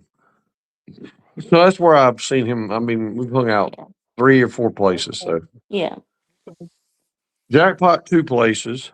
yeah. He's been around. Yeah. Yeah. What Mm. about you, Vic? About me? What? Who? What? So who did you meet that you haven't already Oh yeah. met? Let's see. I hadn't met. There was a prime time Vol. Yeah, Dennis. Yeah, it was my first time meeting him. Yeah, Oh, primetime ball. I agree with you. yeah. Mhm. That's awesome, man. Oh, So hey, atypical Oh yeah, oh gump. yeah, of course, Biggs. Yeah, can't forget about we could typical get gump, yeah, Biggs big Mike. mics. Yeah, yeah, yes, Biggs mics for sure. Oh Yeah, God, yeah, big. Mhm. But atypical So gump, I know yeah, I oh probably yeah, met him atypical before, but gum. I swear to Yeah, God, that he made an impression this time. yeah, I'll never me forget. too. Yeah, me too. I'm pretty sure that was my first time meeting atypical gum. So yeah, yeah. Well, I enjoyed meeting all those folks myself. I had never met Squid Tard. I had never met Charcoal. I had never met Carolina Jackpot, even though we're practically neighbors. I had never met uh, Atypical Gump. There's a lot of them. Nick DTV, Red Tiger Red Devil. Everybody that I met knew. I really enjoyed that. But for me, getting reacquainted with Jay Shipes and Slim Shady was my biggest takeaway from the Slobs. Getting to know them guys better because I had already met them in 2022 and then again at the softball game. But this time for myself, getting to know them guys better and getting reacquainted with them, and I just I I feel so blessed by that. And that if I take away nothing else from the Slobs, that's my greatest takeaway personally. yeah, It's Them guys are funny. such good yeah, it Yeah, people, was and good. I Yeah, didn't yeah, it know was good before. that you were back. Yeah, yeah, it was I, good I that you were back. Yeah, you know what I'm gets very me, glad Millis? when you You know what do gets me, what? Millis? The biggest thing I always say when I go to these things is you will never forget the funniest moments. I mean, Yeah, not just yeah, during the games, right? Just in between times, things that happen. I mean, you won't forget them. And once you have that with a shared experience with somebody else who saw it with you or yeah. experience, you could see them 5 years from now and you'll always remember. You know what I'm saying? You always come back to that. It's yeah, just a Sure, great and time. also for me, getting reacquainted with Traveling Fools and his wife, and Oh, I traveling. They're enjoyed. all a mess. They're Look, CC and I, we had some great conversation. I enjoyed CC's company. yeah, I enjoyed yeah, hanging me out with too. Yeah, Noel, uh, the Bigs. I mean, I yeah. had a great time with everybody there. Uh, but I feel like I got reacquainted with a lot of people that I had already met, and it was a better, more fulfilling experience. Who was Well, you've not been. there that I wish had been there? Of course, Tiger Cat. Um, yeah, TK. and of course, it can't be there, but it would have been so cool if BVD would have been there this year because Yeah, that's his Oh, home BBD state. would have been awesome. we did. Yeah, Yeah. Sea Dog. Yeah, Yes, Sea Dog too. yeah, Sea Dog. Colby. You know what? I was really upset. I couldn't run my fingers through Sea Dog's hair this year. That was bumming me out. And then yeah, then Colby. Yeah, you couldn't make it Colby, either. Yeah, yeah, I hate that Colby couldn't make it, but it was like I said, I just can't. I don't have words for Sometimes I can't put into words what I'm trying to convey. Well, you know what I mean. Like we're all so we all get back together, and you might as it's just like striking up the old band. You know, you've been out a couple of years and stuff, and so you're getting back involved with everybody, but you realize that you didn't miss a beat. You didn't miss a beat. Right. And I'm in the lawn care community, and we have some cut ups in the lawn care. They have a get together every year. It's not their event. There's something called the GIE, which is the Groundkeeper Industry Expo. It happens every yeah, October up Yep. in Louisville, Kentucky. And there's a yeah, band of lawn care YouTuber types who go up there and sort of invade the place. And they don't do events and stuff like that, but they do have a good time and cut up like much like we Slavs do and that. And I've been to that a couple of times, and it's a great experience, but it's different. It's a completely different community than the college football people, and I was missing it. I missed it. I didn't realize how much I had missed it, but I'm glad I went, and I'm definitely going to be going back. I Look, hope I don't miss another Slob Olympics. There's nothing like it on earth. but it's Nope. not about the Olympics itself. The Olympics are an excuse to get and hang out with one another and just tell stories. Tell people about what's going on in your life. Have a Yeah. moment where you can say something that people aren't going to judge your ass. They're just going to get on board with it and say, "Yep, we hear you, bro. We hear you. Let's go." That's why I like it. And I always say that. y'all know me enough by now. Y'all know I ain't got no shame in my game. No, I don't give a Nope. damn about being out in a public place doing silly shit, wearing silly clothes. I love doing that. And so the lawn care people don't really do that. They don't costume up and do crazy zany games like we do. And so I had missed out on a lot of that. I love to. Some people are embarrassed by showing off in public. I'm not one of them. I don't give a why? damn. Now, Well, first and some foremost, people are just introverted that way. I don't know why, but some people are just introverts and they don't want to be well, on public display. And well, a lot of the lawn first, care folks are like that. When they get together, they cut up and have a good time, but it's a different kind of a vibe than what we do as slobs. yeah. We have some of the lawn care guys that would fit right in with us in slobs. There's a few that would just fit right in, but it's a different side of YouTube. It's a different side, and I would love to put together some sort of event where the slobs go up against the lawn care and shit like that. That'd be a Oh, we'll blast. whoop their ass. You know that. Oh, it's such a blast. We got some They would guys love. in that lawn care stuff like Tom Doby is one. DLT Lawn Care. He's a guy that would fit right in with us. Uh, uh, oh gosh, Luciano. He would fit right in with this crowd, man. It's too bad that they don't get together with us. Nah, we look, man. My whole thing is, I'm gonna put my best effort in when I'm there, but I'm not gonna kill myself learning to do it. No. You know, Don't want to do we that. need. You know what we missed? I'm a little kind of sad because I feel like I know we were doing it to kind of compress time, but the spelling bee, man, Yeah, the that would spelling have been bee good. should have happened, but I'm not mad that it didn't happen because it would have taken more time. But if we did the spelling bee the same way that Traveling Fools did the trivia, the spelling bee would go faster.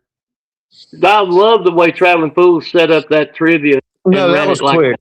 Yeah, That was fucking we awesome. went through that shit like a hot knife through butter. Right. And if you wasn't fast on the draw, you was just out. Because some of that stuff I knew, but I couldn't answer it quick enough, I'm the you know? same way. I can't You had recall to it get at quickly least, enough. you I had to got get a lucky with the question. piano question. That was one of the things that is right at the front of my mind. How many keys are on a piano? And had it not been for that, I would have been eliminated immediately. And I was so eliminated the way he immediately. handled that was just fabulous, man. That guy, Yeah. he nailed it on the trivia. You Mhm. did. Maybe we do a spelling bee similar where everybody lines up and they do, they eliminate 3 people at a time or 5 people at a time. That would work because that was good. He knew what he was doing there. Well, my good buddies made a good trip out of it. I have to show you. Everybody who was there made a really good trip out of it.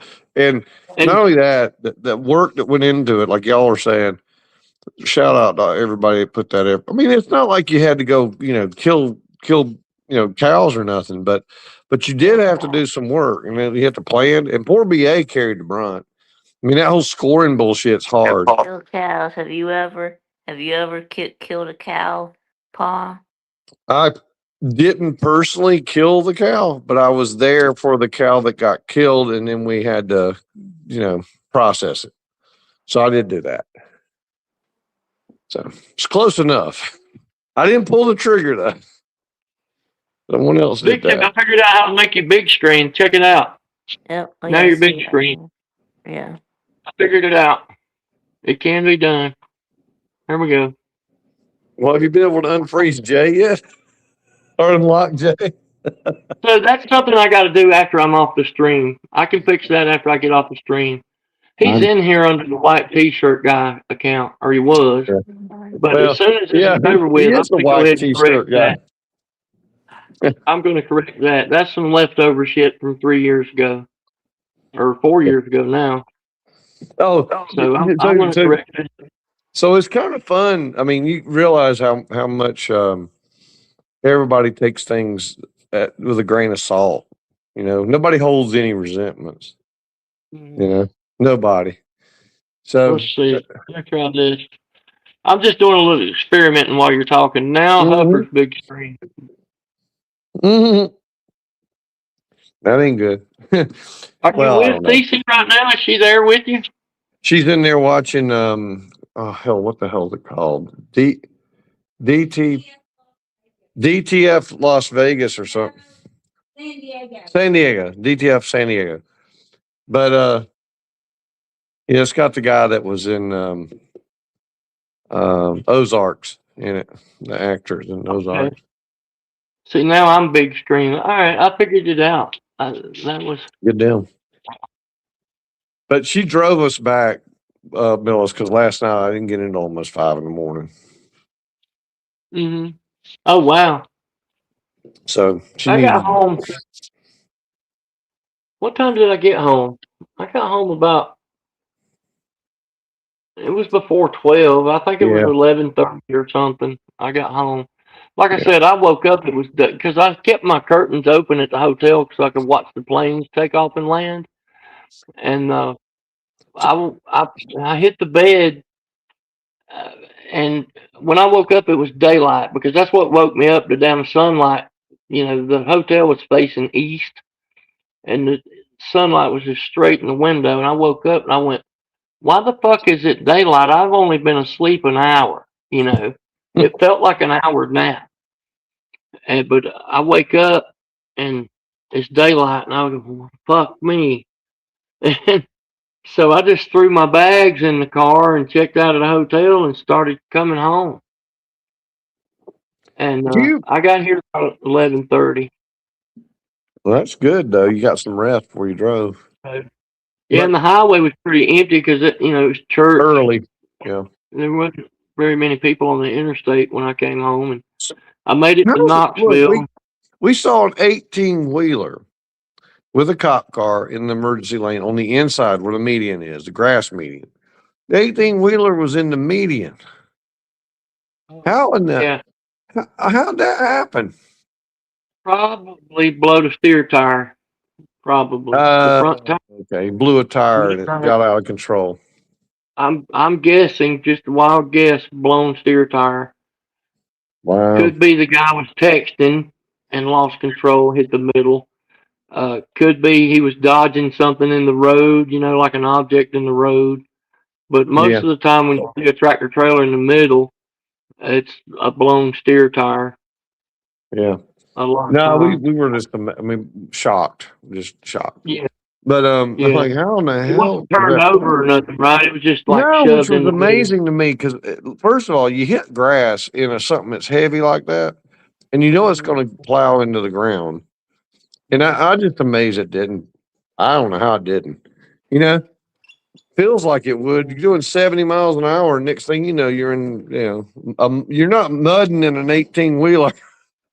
Well, so could have been an empty truck. Maybe it was unloaded, didn't have a Yeah, it load on didn't it. sink that much. I noticed it wasn't like it didn't create a lot of ruts, which I was Yeah, amazed. that's probably an empty truck that blew a steer tire. That's just me guessing. I'm not sure. But guessing, I would say empty truck, blown steer tire. Guy So now probably hit the middle. you were talking about the airport, and you love watching airplanes, right? I think you get a pilot's license at one point. Me? No. Oh, I thought you said you had, or you were going to, or something. But no, did you when you were in high school or when you were mischievous? Did y'all ever go out to the airport, Greenville, Spartanburg, and get up underneath on the edge of the landing and lay there on the grass and stuff and watch the planes fly over?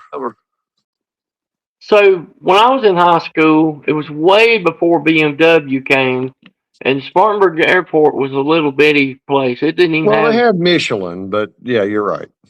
but they didn't have international flights and shit like that. Greenville-Spartanburg was a little bitty airport, more of a municipal almost Regional. back in Yeah. the day. It was regional. And there was a spot where you could sit and watch the planes take off and land pretty close to you. But then when BMW came in the 90s, they had to extend the airport. Then they actually took the runways and moved them 90 degrees, and they changed everything out there, and it became this international airport thing. And so there's not a good spot at GSP to watch the planes anymore Not like there used anymore. to. Yeah. But back in the But day, when I like was what a you had kid, talked yeah, about. sometimes actually I could ride my bicycle to the airport when I was a kid. I lived not far from it, and me and my buddies sometimes would pile up on BMX bikes and ride to the airport on Saturday just to watch the planes land. And back then, the biggest plane that ever came in and out of the GSP was like a DC-3. You know, DC-3 was a huge plane to see back in them days. And now, of course, DC-3 is a little tiny plane at GSP. The Dang. FedEx planes are like DC-10s.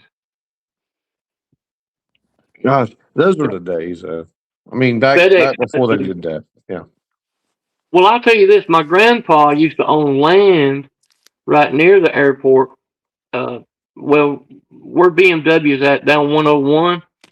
He had land there that was an old junkyard and his old shop and stuff. And they bought him out, and among other people, they bought out several properties around there just to make them buffer zone because the airport grows, has Oh bigger yeah, it's planes, gonna they get. have It's just like a church, man. Once a church starts bigger growing, you buffer might as well get zones. out of the So way. Yeah. my papa, he sold land to the airport to become buffer zone, and it's buffer zone to this day. It lies between BMW and the airport. There's just thousands of acres of pine trees that are buffer zones so the plane can land in the trees, and it softens the landing a little bit. And you can still see the driveways. He had two driveways that one entered his shop and the other driveway entered the junkyard. And the little entrances where the driveways used to be are still there. And of course it goes into the woods, you know. And when I drive down 101 to this day, every time I see those two little entrances, I think about my grandpa and that, you know. Mm-hmm. It's the little entrances are still there to this day. They don't touch that buffer. It stays like a big pillow for the planes to land on if they have to have an emergency Yeah. It's landing. all you know. What hits the fan? Yeah. Yes. Yeah. It's But always yeah, fun we though. used to go out and watch them take off and land at the old airport, and it was fun. I go up here off of 575 north, and there's a little town I cut off of there. It's going toward obviously Brasstown Bald and up in that area. But I go up Hmm. there and I'll cut off the road. I get in the little airport lane road, and they have all the warning signs, security, blah blah blah. And I'm like, don't worry. My son's with me. He's like, well, don't. What if they come and get us? I said, they're not gonna come get us.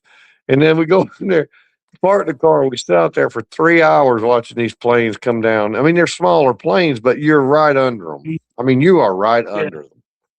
He just loved it, man.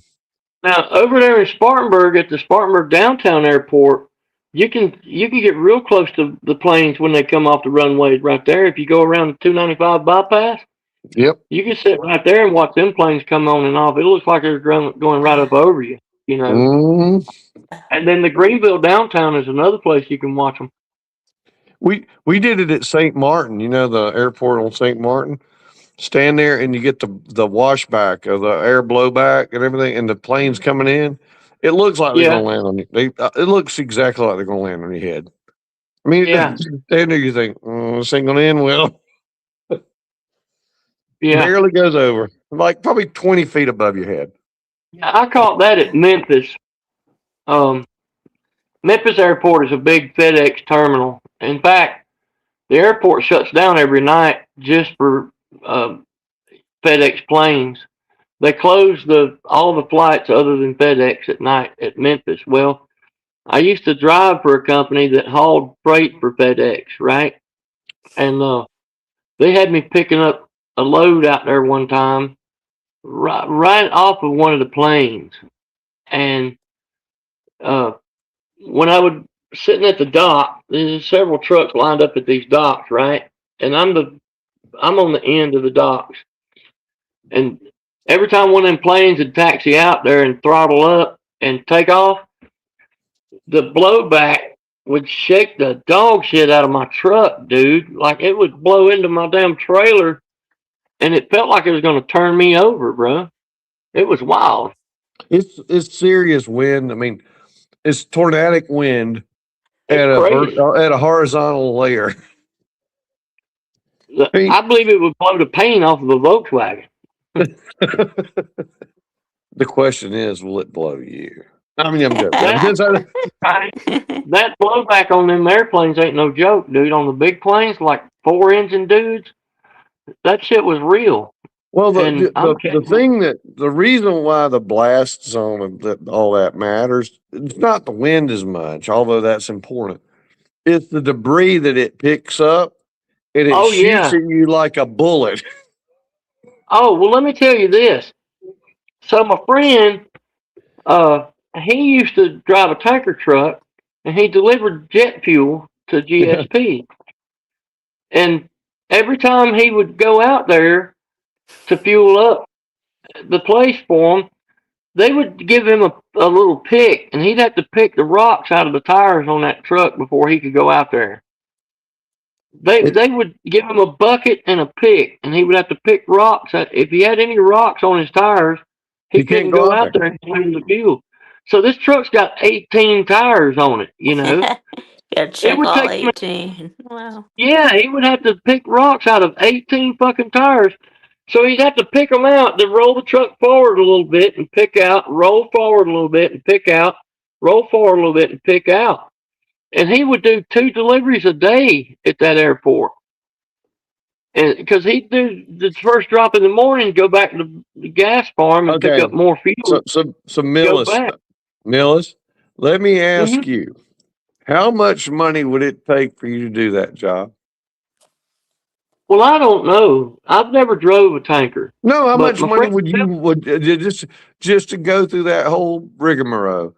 How much money would they have to pay you? He was an hourly guy. He got paid by an hour. If I'm taking you 2 loads a day of fuel and I have to sit there and pick out rocks out of 18 wheels and do all that bullshit 2 times a day, it's going to cost you $150,000 a year. Or I ain't doing it.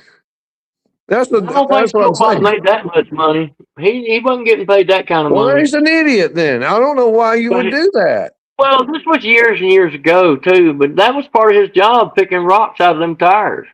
Well, you know what I do? I go pick acorns out of a pig's ass before I do that. They wouldn't let him out on that tarmac unless because they would have a guy come and inspect the tires after he picked the rocks out. I'm not saying that what the requirements weren't right. I'm saying that if that's your requirements, you're going to have to pay me a shitload of money to do it. That's all. I mean, I don't know who would do that seriously for any length of time. I could. Well, Philpott did it. I mean, he worked that job for about 5 years. He must be as brain dead as a damn. He probably is that. Honestly, it's Philpott, but he's a good guy, and that was his job. I didn't know they made you pick the rocks out. I mean, I can't help. But they sure did. They said you can't go on tarmac until you pick the rocks out, and they took 2 deliveries every shift. They ran 24 hours.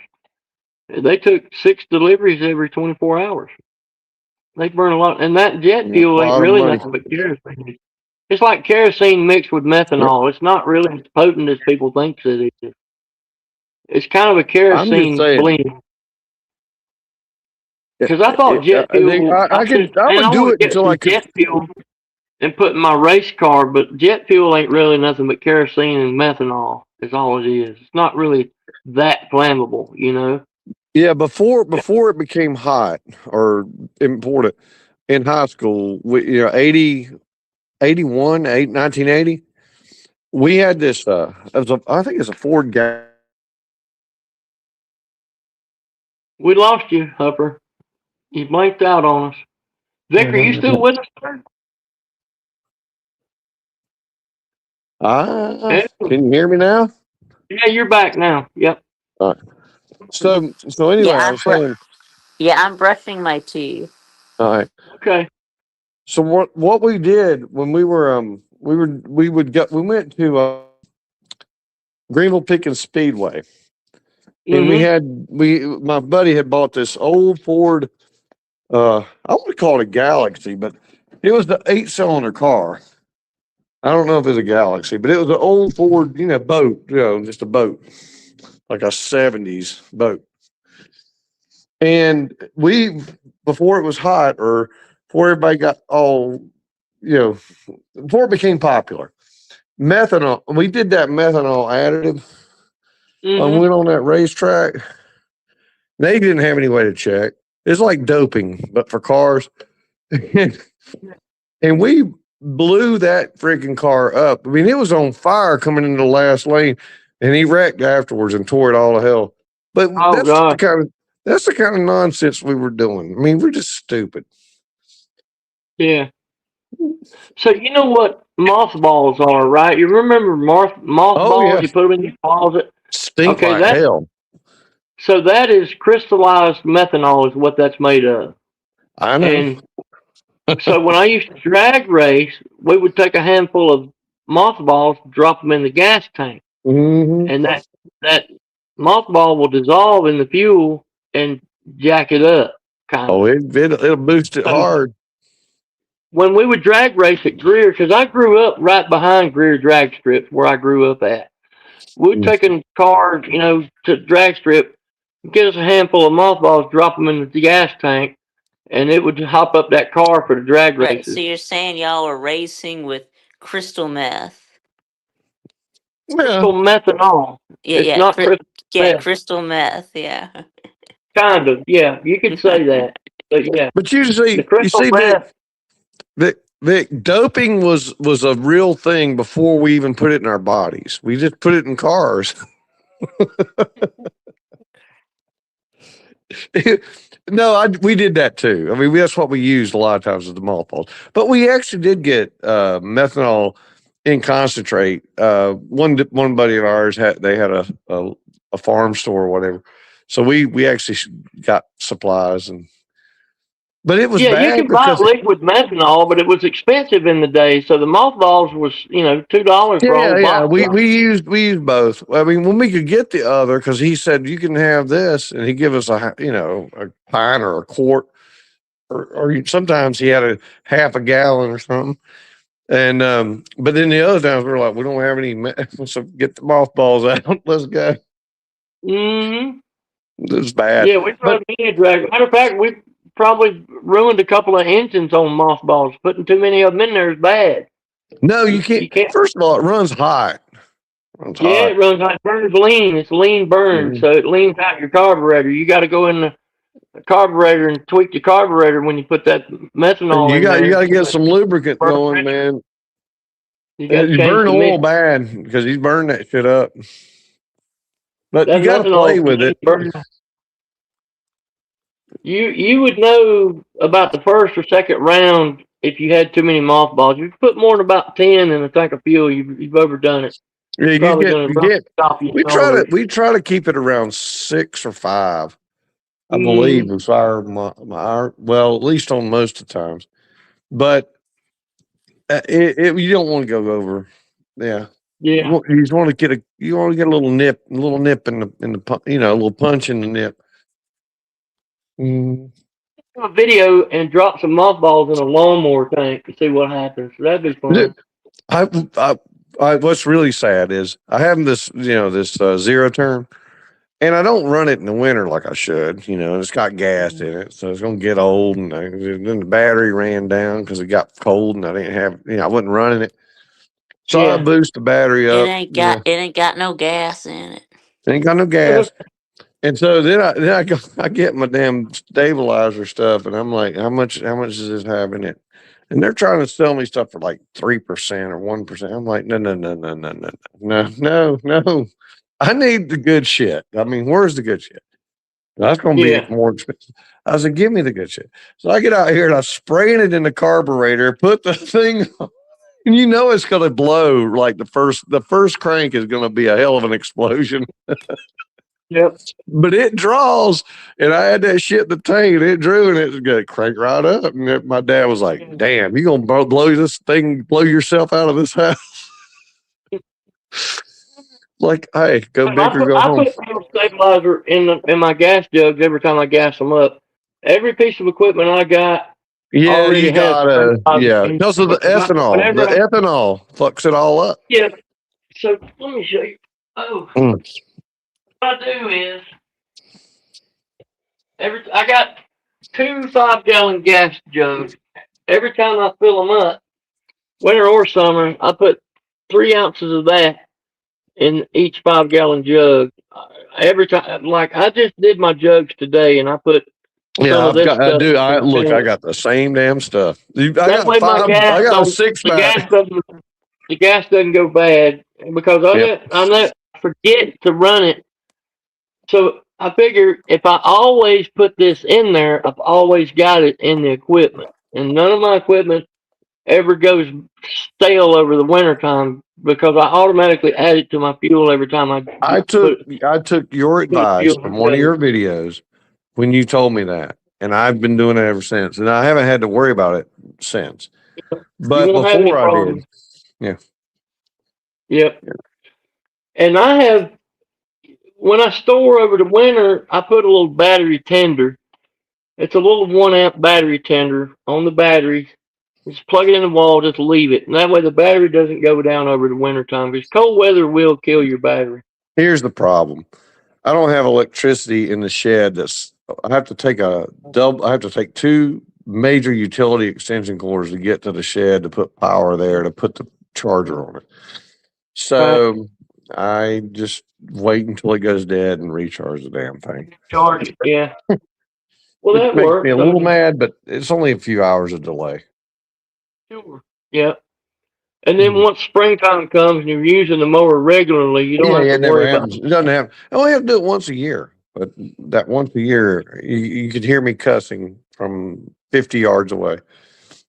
Because you know it's a pain.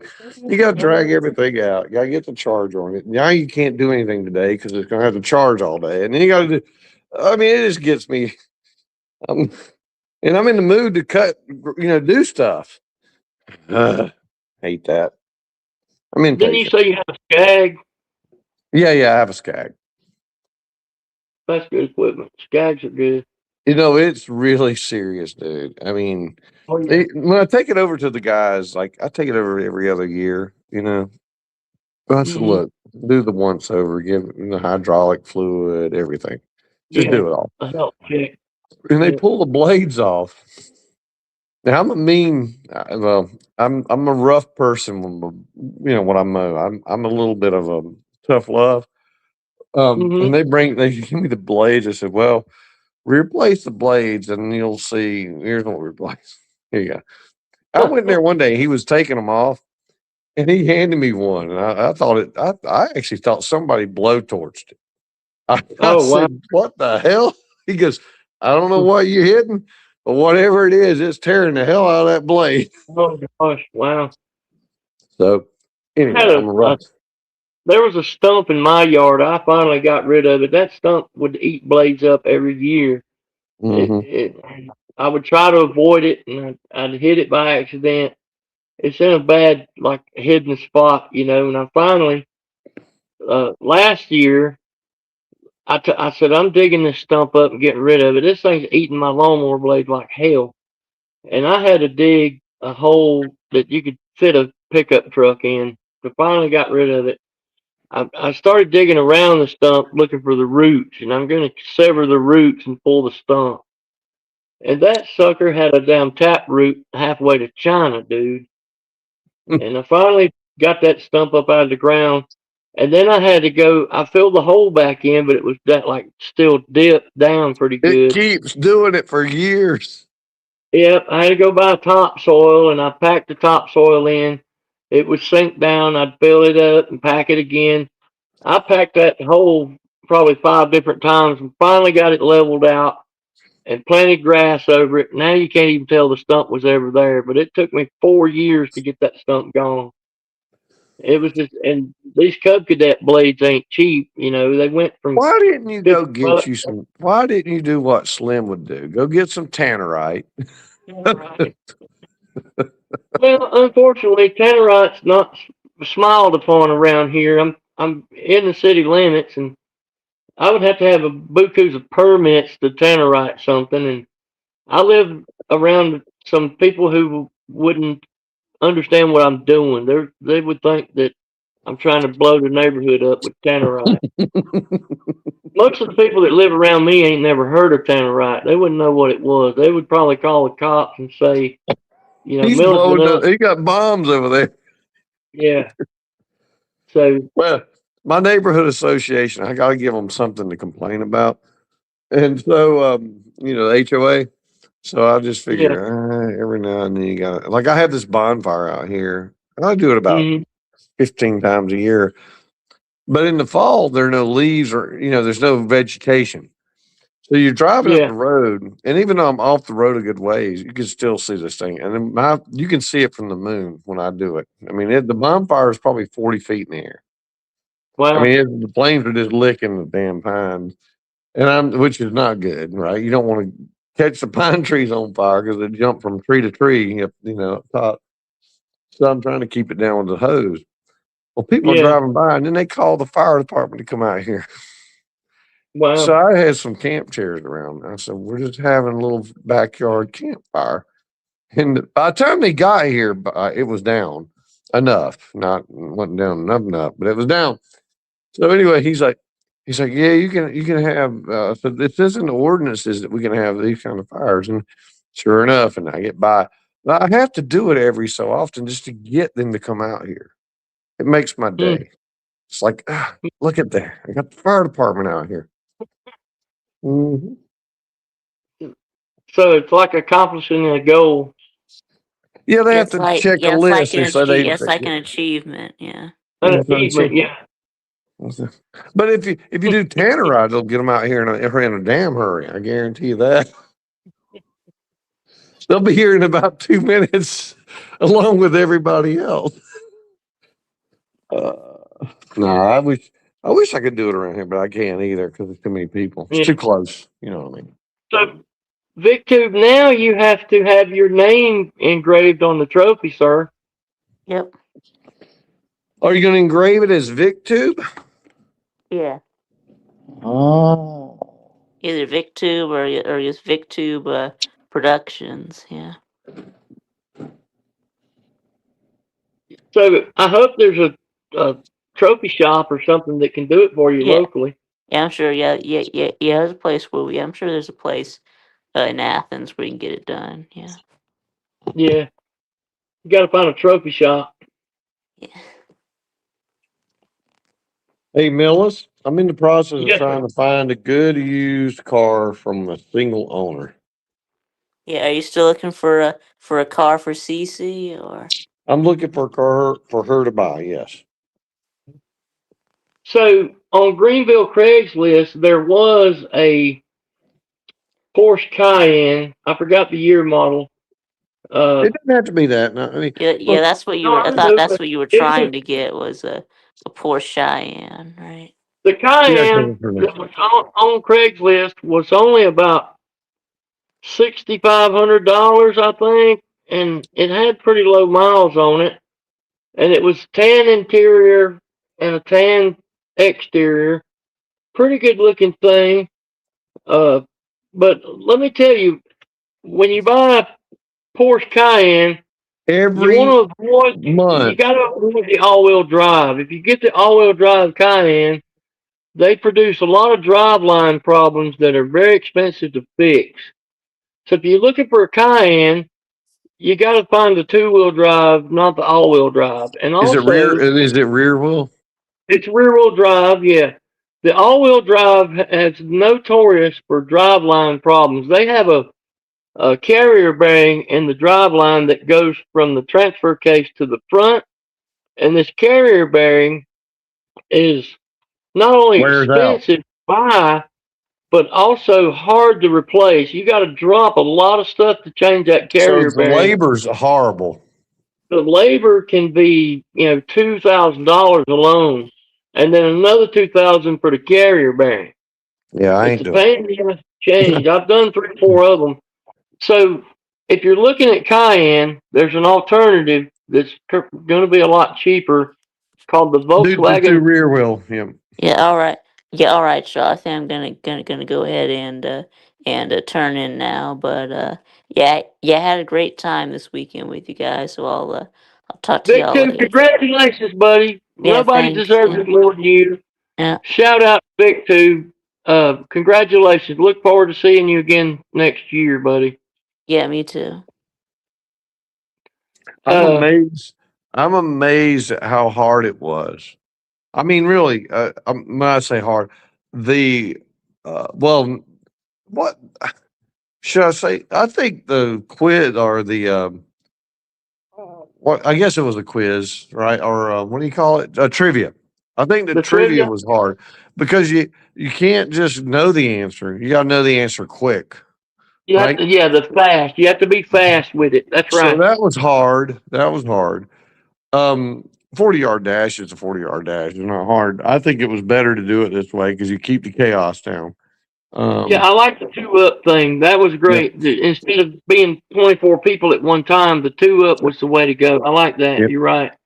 yep. And I like the innovation on the quiz from TF because it does speed that shit up.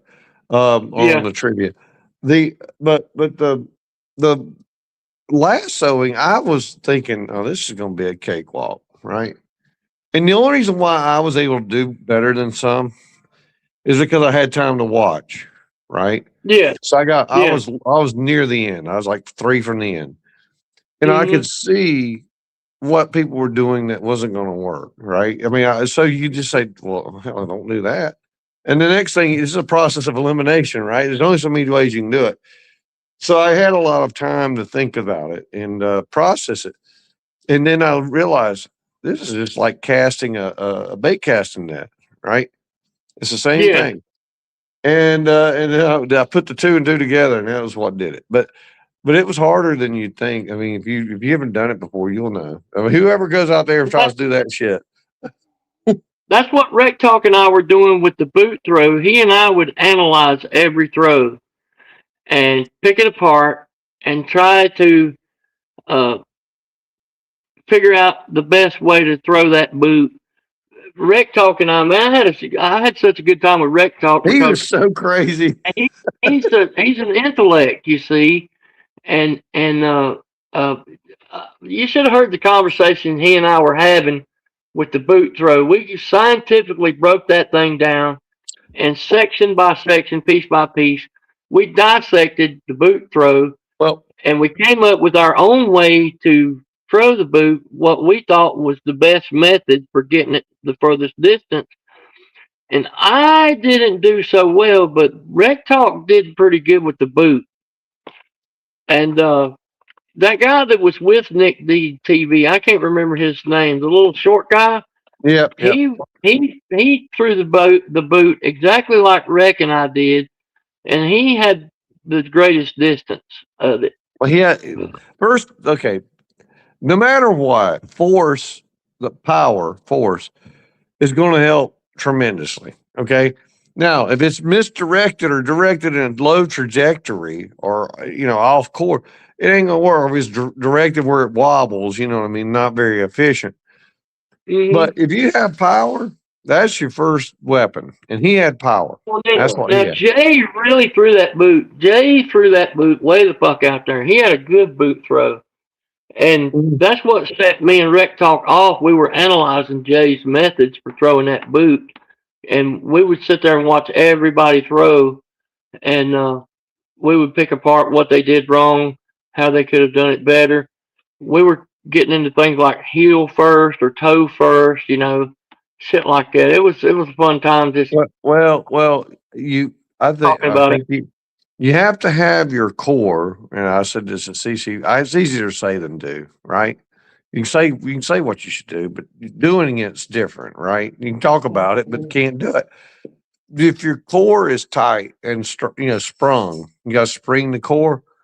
You got torque. You got torque. It's like a baseball swinger or a golf swinger. Your Yeah. core is your torque. But if you Yeah. don't know how to do that, if you can't call it up on demand and do it every time, then you just basically are flailing in the wind. And Yeah. so I went out there thinking I'm gonna just spin, and then sling it right. And you don't want it to be too low. You want to give it some air, a little bit of air. Right? You want to get enough trajectory that it's got a chance to go as far as it can. And so I'm out there. I had all these great plans. I do it. I'm like, well, that didn't work out anything like I had in my head. You're Well, so we were screwed. analyzing the aerodynamics of the boot. We were analyzing weight distribution. We were analyzing because one guy threw it shot put style, and he No, actually did a pretty good throw. The one guy crumbled the boot up and shot put the boot. that ain't gonna He work. did a pretty good throw. And there is a certain amount of it that comes down to core strength. And we were conversating about whether we should go underhand Mm. or overhand. Should we go cross body like a frisbee? Uh, should we go round and round, or should we do a wind up? Maybe throw it baseball pitcher style. I was We gonna were do taking this wind up. whole thing apart. Wind up's good if you don't have good core strength, right? Yeah, So I think I should have done the wind up. I would have had a better throw had I wound up. The problem with the wind up is you can't sometimes control the timing. direction of the boot. Yeah, you gotta have You know, timing. You gotta know where the fucking release is. That's I what was thinking bowling ball swing might have worked. underhanded's better than overhanded for sure. No doubt Yeah, about it. if I had it to do over, I would still grasp the boot the way I did, but I would go underhand instead of overhand. See, I Mhm. decided to do an overhand throw with hang time. And the Nah, hang time turned out to be detrimental because hang time took away distance. And if you underhand, then there's no hang time. It's all distance. I should have underhanded. when you And did if the we have that overhand, again, that's what I'll do. If we I do the said boot to throw, Rec at the I'm going to do time, I said underhand. I said that's not good. I mean, you can't get enough off of the unless you're just like a serious. I mean, like a real strong dude. Your overhand's real hard to pull off because your rotator cuff ain't that strong when you're older. You just ain't. You know, Yeah. mine Hang ain't. I time know is good that. for kickoffs, but not for boot throws. Yeah. 4 seconds of hang time is really good in a kickoff situation on a football field, but it's not good for throwing boots for distance. No, you need to get as much distance as you can in as little arc as possible. Now, Yeah. you can't throw it in a straight line because you ain't got that kind of strength. Some people, well, maybe one or two people can do it. The rest of us have to put it in an arc to get the maximum distance. But you don't Hmm. want to put it in too big of an arc. That would be bad. Well, that's what happened. I had too much arc on my throw. Yeah. We're But I not mean, I going to the tied with moon. Slim and Big Two. The three of us were tied, and so I wasn't the worst boot thrower. I was in the middle of the pack, so it was. I'm good with the results, and I know what to do next time to make it better. I think. I'm And not the worst boot thrower, but I'm boot thrower's son, so I'll gladly throw boots till the boot thrower comes. Anyway, I digress. No, I agree, but it's such a that see these physics things. Okay, so I like the education or the mental aspect. I like the mhm, the trivia. I like a spelling bee. I rock paper scissors is fun because it's frivolous. I mean, it's just all guesswork.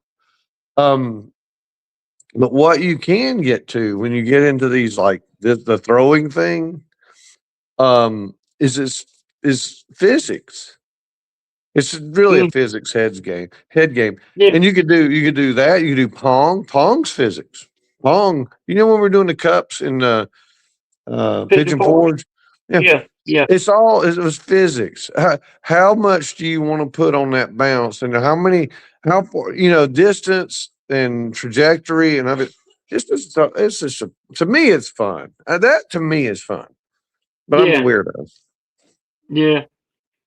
Well, I agree. I must be a weirdo too. So, And Rec is too. I Rec and I enjoyed sit there I and talk. enjoyed having the conversation with Rec Talk. And He's the same weirdo as you and I are. He's very just like detailed in us. his mind. Yeah, he's smart. He unfortunately he's too smart. I mean, I told him, I said, that's gonna be your downfall, man. He's You real gotta be dumber. articulated when it comes to I said, you're gonna have to be. analyzing physics. Yeah. He's very articulated. He,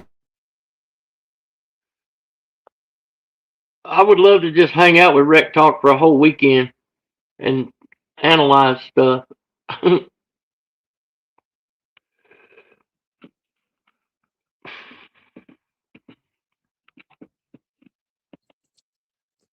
Well, we're hey, still showing what's that? six watch. We're still showing 6 watchers on Oh, here. cool. Hey, Yeah, look. Let's just do a little what do you call it? Guessing or forward projecting. Where do you think we're okay. going to do it? Where do you think we're going to do slobs next year? What Oh some God. ideas? What do you think?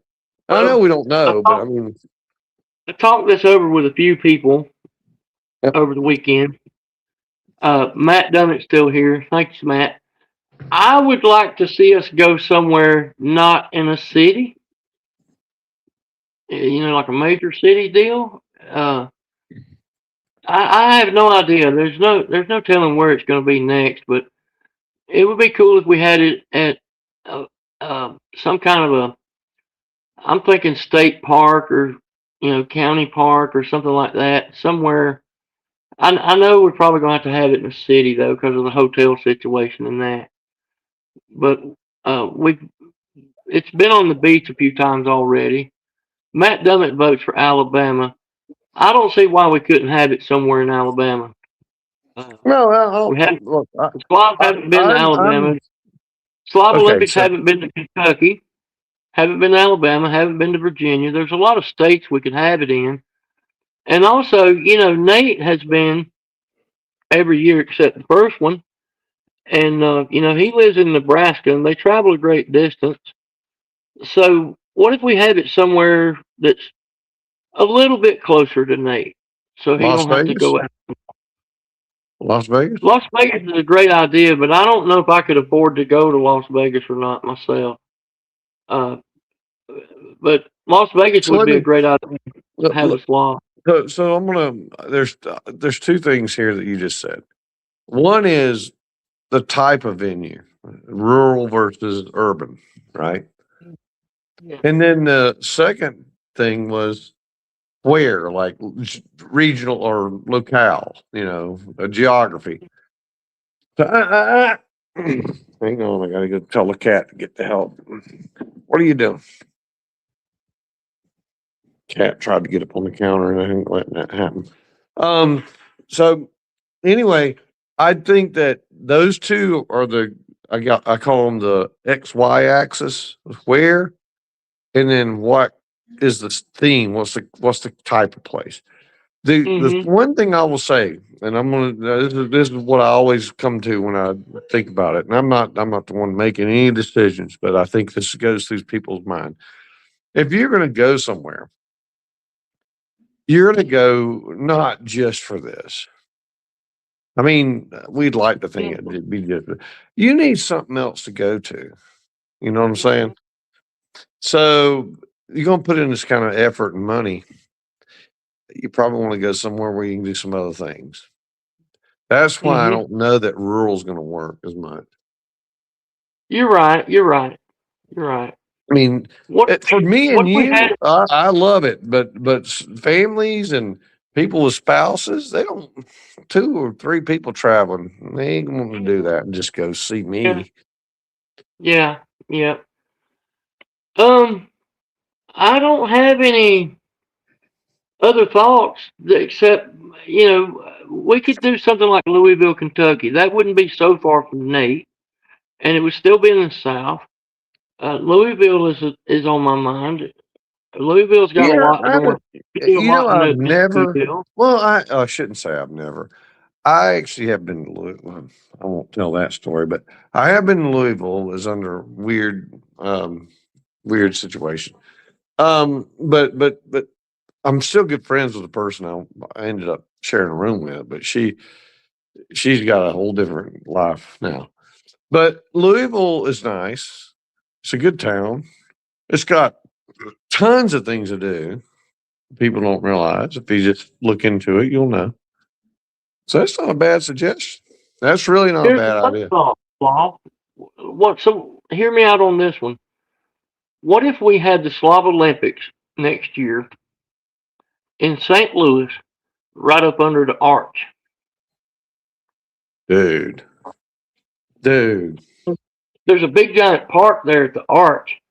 It's Oh, closer I to know. It's Nate. beautiful. It and actually is still, very pretty. It's very pretty. why not do the Slob Olympics under the damn arch, dude? That could be epic. Could be It'd epic. it'd be great footage on video with the arch and all. Here's the thing. Don't confuse it with No, the. hold up. Beer, St. Louis, Yeah. Anheuser-Busch, beer. Except they're owned by somebody in Norway, I think. Doesn't matter. It's St. Louis. It's Anheuser-Busch. It's got the arch. It's got beer. You know. Yeah, that's true. No, but that'd be good. The thing I don't want it to get confused with is the Big Arch sandwich, which is the stupidest name for a new sandwich I've ever heard. The Big Arch. What are they? St. Louis Archie had Manning? good food. Arch. Yeah. That's St. right. Louis arch. Right Let's up under go. the arch. I mean, everybody's costumed up and chasing Vic with a lasso under the damn arch. I have to say that's not. I mean, I hadn't thought. Serious to God, until just now, I had not thought of Louisville or St. Louis. I had not. And look, Big Barney Ross might join us. He's from Word. Kentucky. Big Yeah. Barney Ross. He may come rolling in. And it's within a reasonable distance of Omaha. Nate and them could save a little bit on the travel.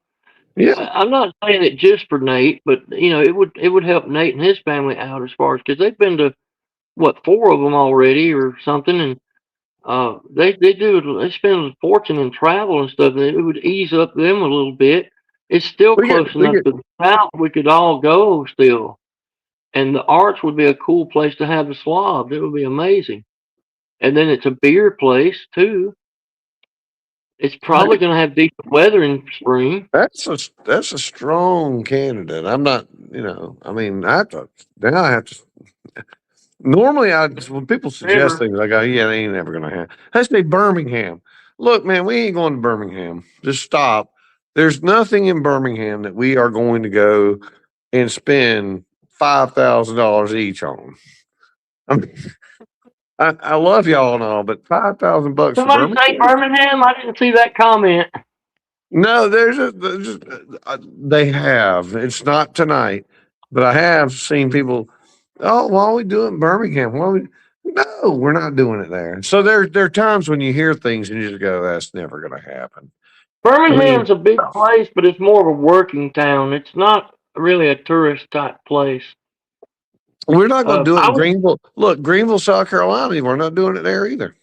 Let's the just be worst place honest. you could have is Greenville. Trust me. Although No, Greenville's my Columbia. home, That's even worse. nowhere in South Carolina besides Isle of Palms is a good place to have it. They've already had it I at Isle of agree. Palms. I agree 100%.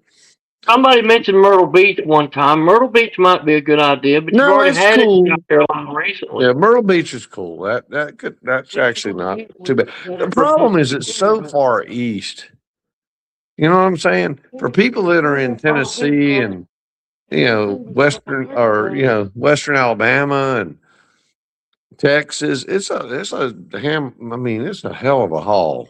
I mean, I It's know only you been have a to. couple of years ago that we had it in South Carolina. So Myrtle Beach would work in the future. But I would vote for Savannah. I would vote for St. Louis. I would vote for Louisville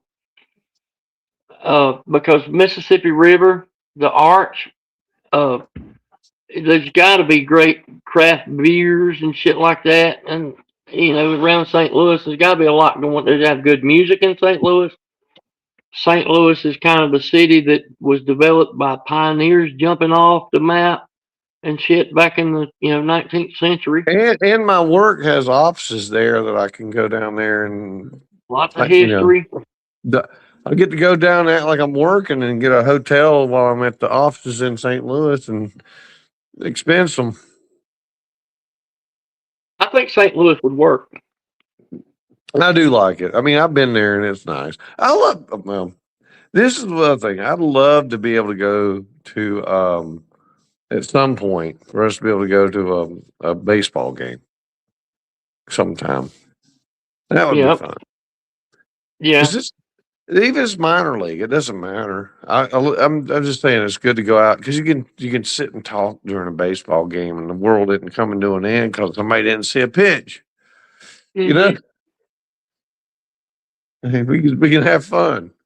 And then somebody hits a home run and everybody looks up and sees the replay and go, "Holy crap, this is goal!" Yeah, I think I would suggest St. Louis. I like the Yeah, St. St. Louis Louis idea. would be good. I think it would be good. Right up under the arch. I'm talking right there at the arch. Yeah, There's a big it's iconic. Sure, yeah. Nothing says Americana more than St. Louis. Gateway to the West. Yep. Right. And then, so I've done cruises 4 times in my life. I've been on 4 cruises. I've always wanted to do a river cruise on the Mississippi.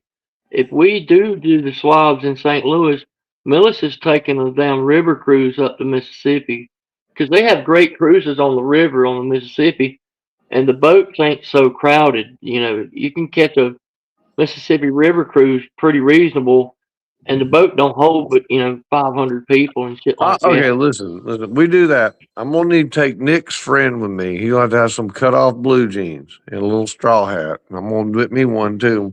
We're gonna be Huck and Finn. We're gonna go up the river together, me and him, and have a good old time.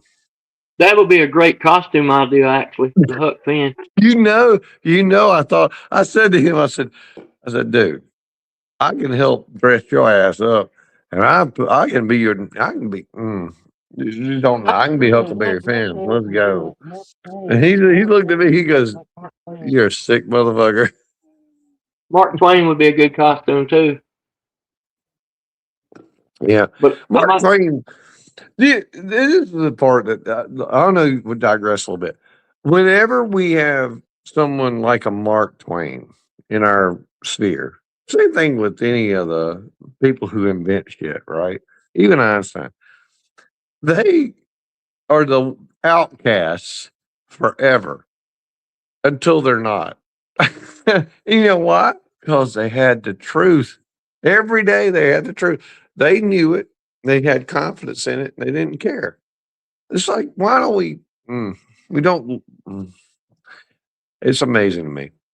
We don't give people the right respect. I say pay respects to the right people who are, they got it figured out. But Mark Twain was one of them. He does. He did. He has always had it figured out. But Mark Twain screams St. Louis. But I would probably be Let's mistaken go. for Colonel Sanders. Who? People would think I'm Colonel KFC. Sanders. Yeah, Yeah. KFC. Well, I think St. Louis would work. St. Louis is a good idea, actually. you fell into it. You know that. You had no idea you were going to say that, did you? No, I didn't. But It's when I just thought of complete dumb Louisville, luck. why not St. Louis? Hell yeah, let's do St. Louis. Well, no, I'm not kidding. I mean, I'm thinking about it strong. I was sitting here going through the process. I'm like, okay, check, check, check.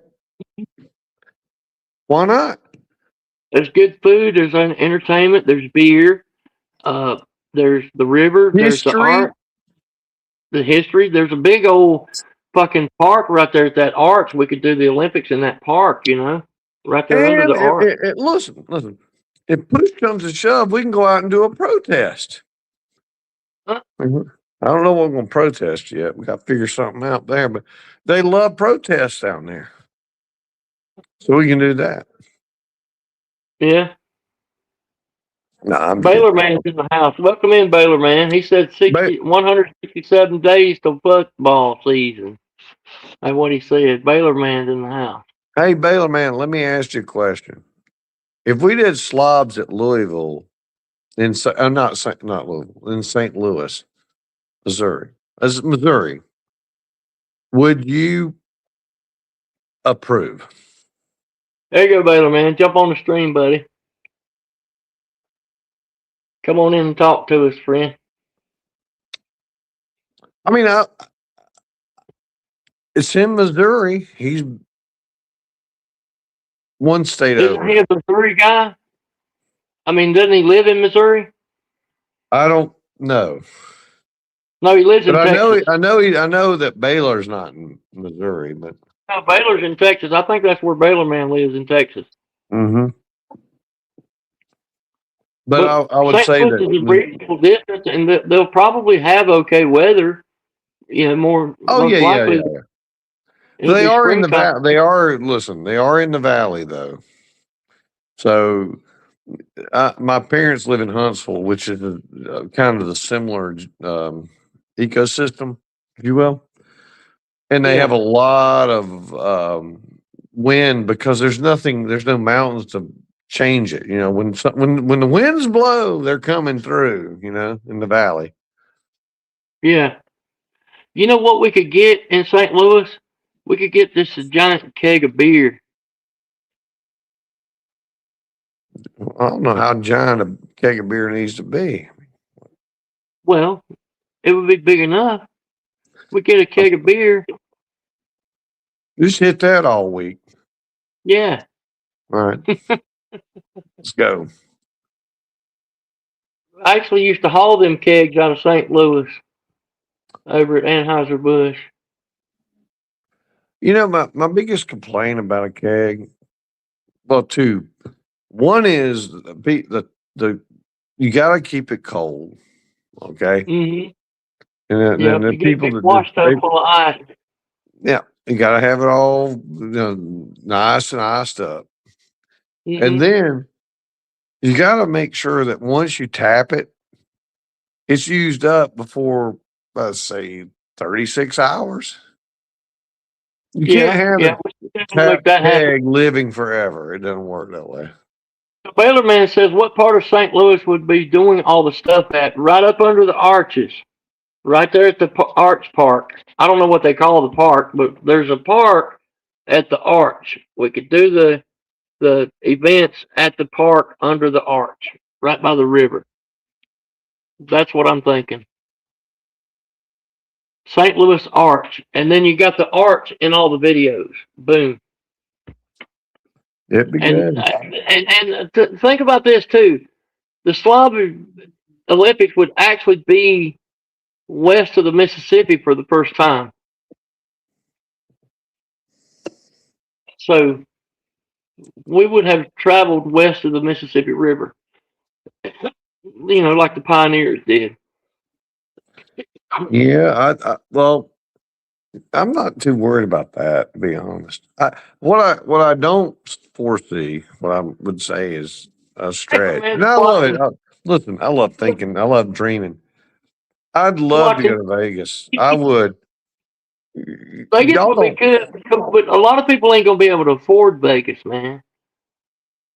What I'm getting at. Let me tell you the positives before you give me the negative. I get it. It's a little, but I'm going to be clear, Millis. I've been to Vegas on a 3-night trip. Flew out there, flew back, 3-night trip in a Holiday Inn Express or whatever. It was a Holiday Inn Express. I stayed a little outside the strip there, right? I took Ubers in or Lyfts. I stayed there for 3 nights and flew in for less than $500. I get that, yeah. But But so you guys do the guys trip in January in Vegas, and then you're gonna turn around second week of March and go back for the slobs. well, it's Vegas. We don't give a shit. We go every damn week we could. I mean, seriously, it's a sickness, man. And we would go Motels are all fucking the cheaper in time. St. Louis. Though. Matt Dummett It's just commented motels are cheaper in St. Louis. well, if you're going down to the strip, yeah, he's right. The hotels are more expensive. But if you're going to stay in Vegas outside the strip, first of all, Vegas is hurting. Just so y'all know, they are in deep, deep financial worries.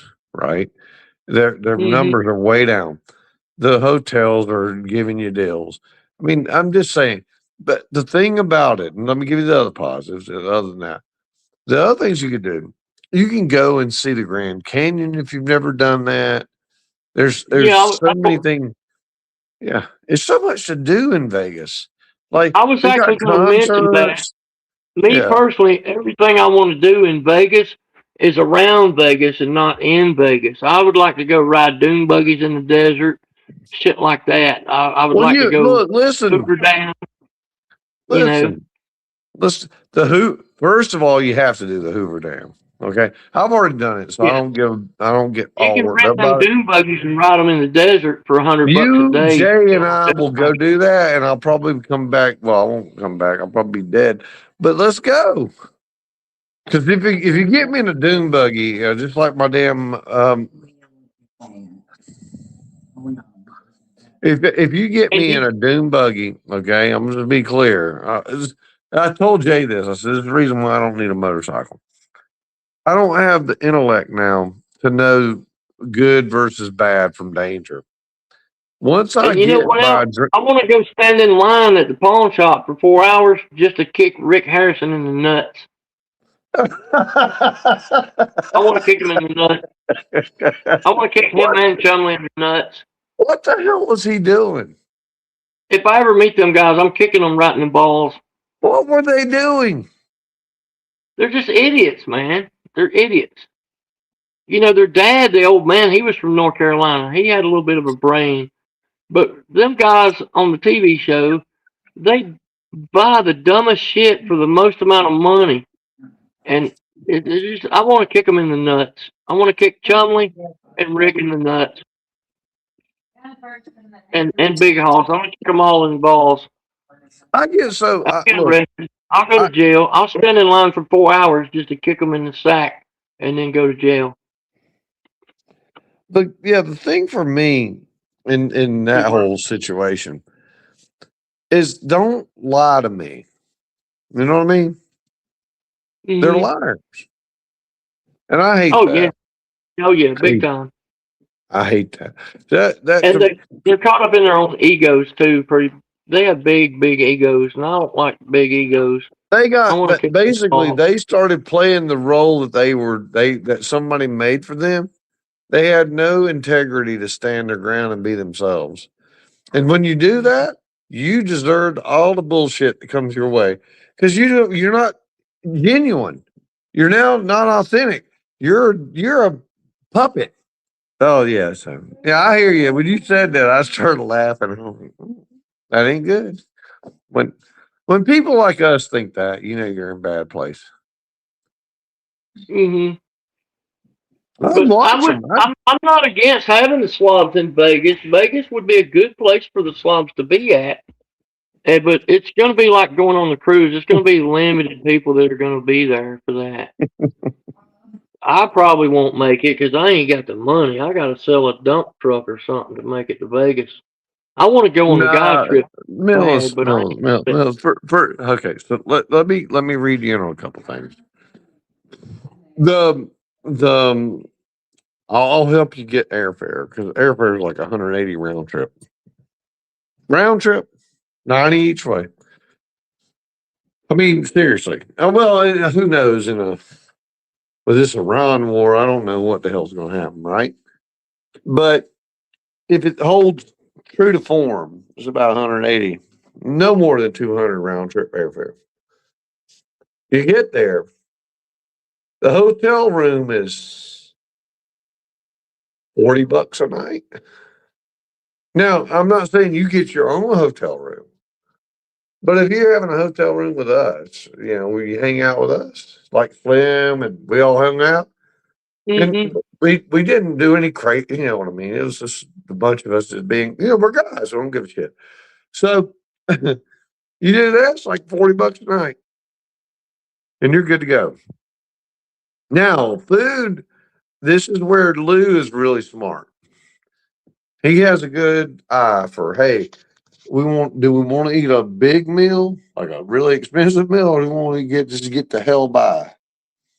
And so we find things like, oh, a Whataburger, $10. Okay, let's go eat a Whataburger. It is good. You don't have to eat all the, you don't have to pay all that money. And Yeah. so anyway, I just want you to know it's not as expensive as you think. It's very reasonable. Yeah. But you got to pay, you have to have Yeah, it people. can be. I've been to Vegas a bunch. I know you can go to Vegas on a budget and still have a good time. It can be done. I've done it many times. I've been to Vegas a lot. Uh, I've never gambled a whole lot, but I've been to Vegas a bunch, and I have gambled.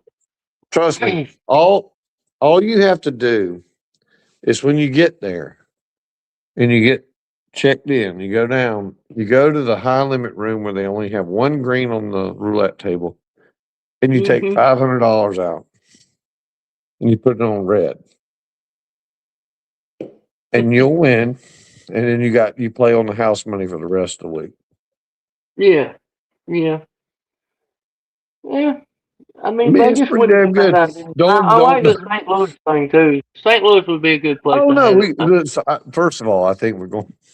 I would, if I had to bet, I'm thinking it's probably in the top two. New Orleans is another place. Now that would be fun. New Orleans would be a fun place to have it. Mm, mm. It's got New great Orleans food is a too. good idea too. Yeah, New Orleans would be a good place to have it. But Uh, no, I'm just, I'm trying to brainstorm mostly because I just want to feed like you're going to do. You're going to do this, Mills. We're going to feed thoughts or ideas, whether people buy it or not doesn't matter. It's just they got to have something to work with. You can't just have nobody say nothing. So let's all put our mhm. thoughts in. Anybody got any ideas? Put it in the chat. Let's go. We need to know what y'all think, but don't give me Jim Bob's hayfield, because I don't think we're going to Jim Bob's hayfield for people to spend that kind of money. Check this out, Hupper. Mm-hmm. Let me hear me out. What if we go to St. Louis and have the Slob Olympics? Bring the raffle Oh, tickets. Listen, let me finish. it was good. Wait. And then raffle off the arch. The sandwich. No, the fucking arch. Raffle the arch. Let's say we raffle the arch and Hupper Billy Paul wins the arch. You now own the arch. So you go to St. Louis and hand them your raffle ticket and be like, hey, this is my arch. I just won it in a raffle. So where's my title? uh, I, I'm going to say The this. arch belongs to me. I want you guys to break it down and put it on a truck and bring it to Georgia. I just won this arch. That Here, would that's some ballsy shit to do. Now I want to see. I want to see what the police do. This is my arch. I won this arch, and I'm taking it home. So get the hell away from my arch. I can only imagine the psychology police department is coming in there. They're like, these people are Looney Tunes. That's what we're doing. We're going to go to St. Louis and auction. We're going to raffle the arch and give the money to Sea Dog.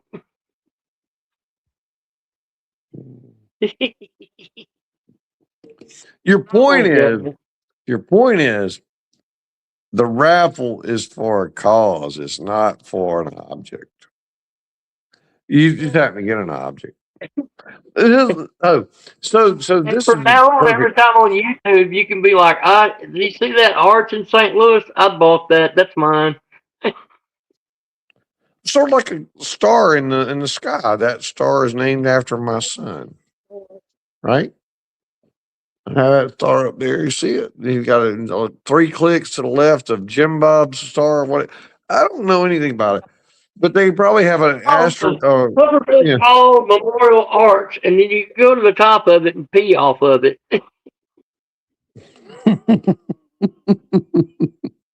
HVP official Memorial Arch. Yeah. Well, listen, I could do that. I'm sure I could do that. No, it's It's one in a raffle for $10.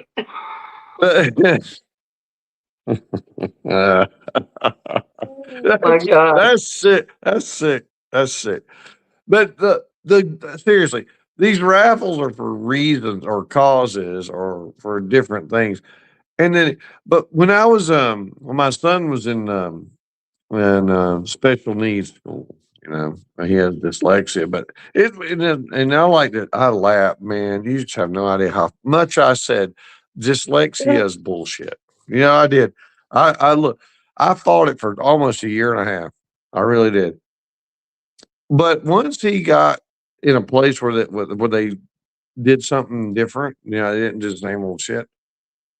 He took up. He went crazy. He went good. So I have to give them credit. They actually were right, and I was wrong. Right. So you just say I was wrong because I was a naysayer. I thought it was a bunch of made up bullshit.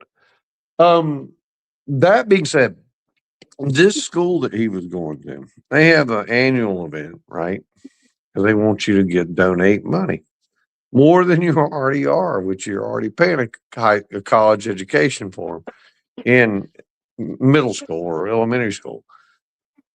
Somebody hit And up Carolina Jackpot and said we want to buy a raffle ticket for the St. Louis.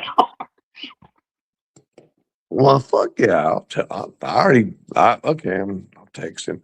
But the funny part is, you go into these auctions, right? Everybody goes into them.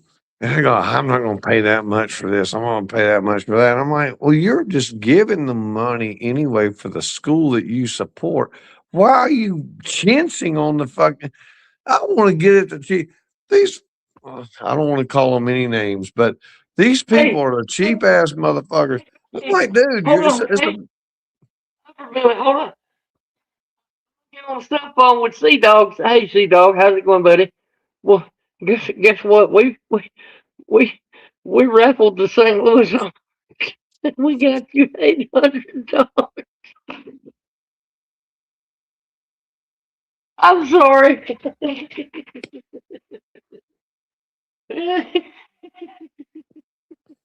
he wasn't having sex, was he? Okay, I'm done. I'm sorry. Go ahead, continue, sir. I'm so sorry. I couldn't help Well, he it. wasn't having sex, was he? What the hell are y'all talking about? What were we talking about? Oh, I'm sorry, HBP. I lost myself a minute. I'm back now. Well, What were you he saying, wasn't. sir? But C-Dog wasn't having sex, was he? I don't think so. I hope not. Uh, can Oh you my god! imagine picking up the arch with a monkey tail? He's one big ass fucking monkey. That's all I'm gonna say. If you have a monkey tail like that, I'm thinking John Holmes is bigger than you, not as big as you. Yeah, Mm. Uncle Lou out there with a monkey tail trying to stick it up under the arch. First of all, who in the I still haven't figured this out yet, but I'm gonna figure it out. Who came up with the monkey tail bullshit? Lou, that's all Lou right there, brother. That's He's Lou. got he got some sick shit going on. His head, I mean, if you could look inside his brain, you just go, "Oh dear Uh, God, help me." you know what? Battle Angel was so cute in her costume. Oh yeah, she's When the awesome. Weatherman said Howard's Arch.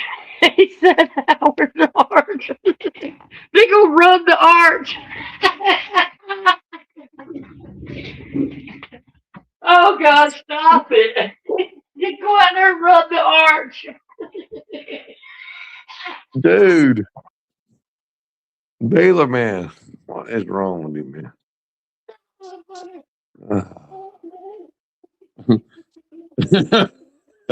You done made Millis cry. Arch like all in, bitches. Go all in. Listen, we're sick as hell, but at the same time, we look. Some of it's real, man. We need the art. I was Oh man, thinking, I was okay, so alright. That's it. but we have St. Louis, we have New Orleans. Gotta calm Somebody down. else said Biloxi, Mississippi. But, There I ain't don't nothing to know. do in Biloxi except look at the goddamn ocean. There ain't nothing else to do. If you ain't in the casino, you ain't doing shit in Biloxi, man. Man, fuck Biloxi. Ain't nothing to do with Biloxi except look at the damn ocean. Biloxi said stare at the ocean or go gamble. That's it. There ain't nothing else to do. It's Damn. TK. Hi TK, how you doing? I It's know all it's not TK. that funny to y'all, It's but all it was TK's to me. fault. I'm over it though. I'm okay now.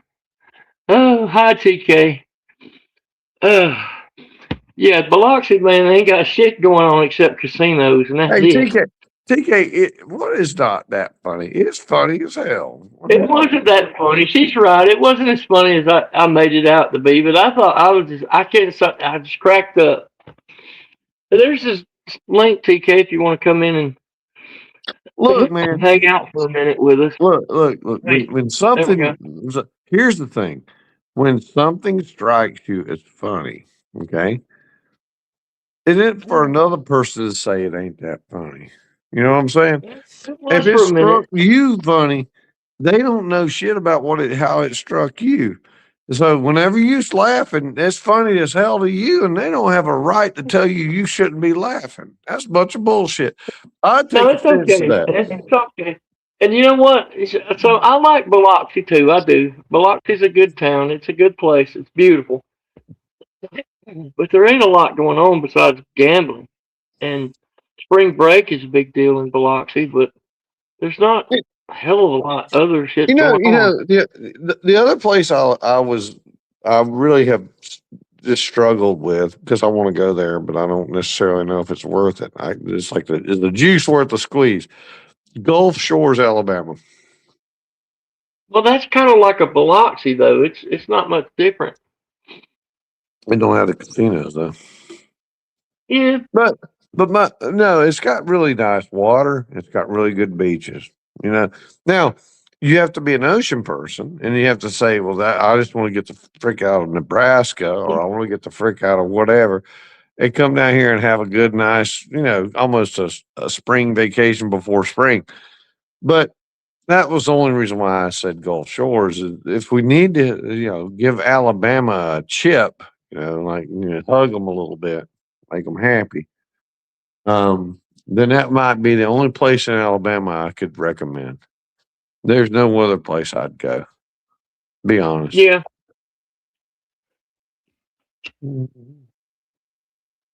Which I is think I would sad agree with that.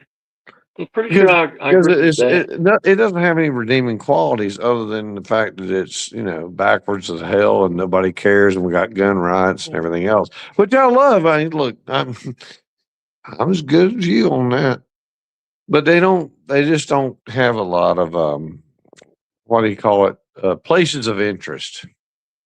Hmm. I haven't seen one.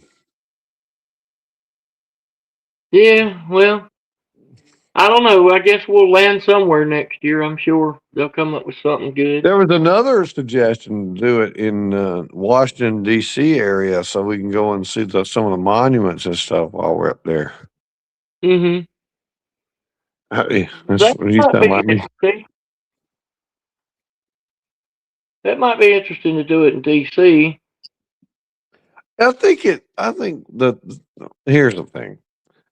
I think DK wants to go to Savannah. I would vote for Savannah for sure. Savannah would be a good place to have it. Savannah's always Savannah's on laid my. back. I actually Savannah's like my. Savannah better than Charleston because Savannah's way more laid back and relaxed than Charleston. Savannah. Okay. So if I go to Savannah, you got Southern rednecks that run the place. You go to Charleston, you got a bunch of damn Yankees that moved in and fucked it all up. So I'm just being honest. That's the truth. So I don't hate Charleston, but I am not going to tell you Charleston's got it figured out. Savannah's way better than Charleston. Way better. Now I got Caden in the background. Do you want me to add Caden? Let's add Caden. Hi, Caden. How you doing, sir? Caden's cool. Yeah. Millis, how you doing tonight, bud? I'm doing excellent, sir. Hope you are too. Oh, I'm doing just fine. How are Billy Paul? Hey, Caden. What are you doing, you old Clemson Tiger? I'm doing as Well, many we as just I got can. back from the Slob Olympics, sir. We was at Slob Olympics over the weekend, a bunch of us. And I'm trying to do as many as yeah, I can, that's Caden. right. I'm just letting you know that. You said what, how Billy I'm Paul? trying to do as many as I can. we had a great Well, Slob I'm Olympics hoping. this year, buddy. Well, I'm hoping the Slav Olympics went well for y'all, and sorry I couldn't be there. Yeah, we are. Look, We missed you. how hard is it? I mean, I'm just trying to get a sense of what you guys, when you have to make choices, what makes it hard to join us? I mean, like, yeah, okay, you don't want to. That's a different. I mean, that's one thing. But the other thing is what makes it hard. Like, like the money. Okay, that's what we were talking about earlier. How expensive, all that stuff. So, what in your mind, what makes it hard for you? It wasn't hard for me to go. It's just I had things come up in business. I do business or anything else. Oh no, but see, here's the thing: we have to work, right? So that Right. makes it hard. I'd love to go play games and fuck around with a bunch of children who are adults, but I gotta work. I mean that's a good what I mean by that's hard, right? I know you want me to come and all, and I want to come, but I have to do the responsible thing. I can't. So that's what your answer was there. Well, also here's the thing: I'm not much of a gambler or anything myself. Not really much. I mean, that's pretty much the truth about me. We don't gamble. I know. I just I've got standards also. Well, I don't gamble Well, either, but I had an excellent time at the Slav Olympics. I didn't gamble. I'm not a gambler well, either. I think he means just playing frivolous games, not necessarily gambling. I'm I want to talk, guessing. but here's the other thing I want to also talk about. Now this is going to be a great college football season this upcoming year, and I do want to give a big shout out to the Baylor man. Baylor man, one of the best Big 12 fans here on this show. So. Did you say it's not going to be a good year? No, I said it's going to be a good year. Oh, okay. I'm okay. Okay. I'm with you now. But when you said And it's not going to be, I'm about to take some issue. no, but the fact is, my Ohio State Buckeyes are going to return to the top of the mountain. Oh God, I gotta listen to this. And we're going to be returning as 10-time undisputed national champions. Oh, What? I'm Billy Paul. You don't like the sound of undisputed like the national sound of champions? success in somebody else's voice. No, I do not. But I give you, I'll cede the fact that if anybody's going to do it, it's you guys in Georgia. Maybe Oregon. Oregon, not a slight chance. Okay. Then who else are you thinking? Well, I know Indiana just ran the table because they hit lightning in a bottle. Do you think they're going to do it again? No. Okay. So who Now else are I'll, you? I'll I'll tell you who I think Okay, besides Ohio State. let's go. Well, let's do Georgia for one because that team always Yeah, proves they that they the got it SEC loaded, buddy. I mean, owns. unfortunately, they got shit loaded. It's horrible. They're over They here got loading up dogs. money too, which is They really got pissing dogs me on that off. team. No, They're they just got. spending money like a drunken sailor over here on arrest records and everything. No, they're just a good team, a good football team. Miami is another one I think could return because they got a lot of juice up in there. So I think Miami's gonna come back. But let me look at the conference that showed up and almost had two teams enter the playoffs, the Big 12. Now I was Texas about to Tech, say the Big 12 is not laying down. no. But as the former champions, I would have liked to face Texas Tech or BYU because I would have said those teams, honestly, in my opinion, would have gave somebody a challenge if they had stepped up their A game. Who? If Texas Tech stepped up their A game, Look. it would First have of been all, they game should over. the coach that they should have had is dead. Unfortunately, Mike Leach died. Unfortunately, and so I don't. I mean, maybe they can somehow recreate the magic, but I don't know that. I mean, I But hope as they far as do. BYU is concerned, yeah, that's the other team I have going back, and they'd be giving someone some issues. Did they get rid of the? I mean, this is one of my recommendations. Anytime you're over 24 when the first kickoff happens in college football season, you can't play college football anymore. So if they did that, how many players on BYU's team would not be eligible? I Of don't what? know. I'm just saying. It's a rhetorical question. I don't expect you to answer. But the point being, if we just stop people from having never ending college careers, would BYU be okay? And would Chambliss get to come back and all the other 17? I'm 26 and 28 and I want to play another year. You know, my sixth year. Just put an age limit on it. Say you're over 24, you can't play anymore. Done. I think they're going to put some restrictions down once they get that situated. But as far as the group of five or the power four teams, that's kind of up in the air. But it's Georgia. You guys, obviously Ohio State. Probably Oregon. Unfortunately, I mean I like Oregon. I want them to win, but man, they piss me off. And then because they don't come through when they should. You know what I mean? Um, and then what? Indiana, maybe. But on the Big 12, who is it? It's not going to be. I don't think it's going to be BYU or Texas Tech. So is it Arizona State? I mean, Arizona stepped up, but Arizona State stepped up.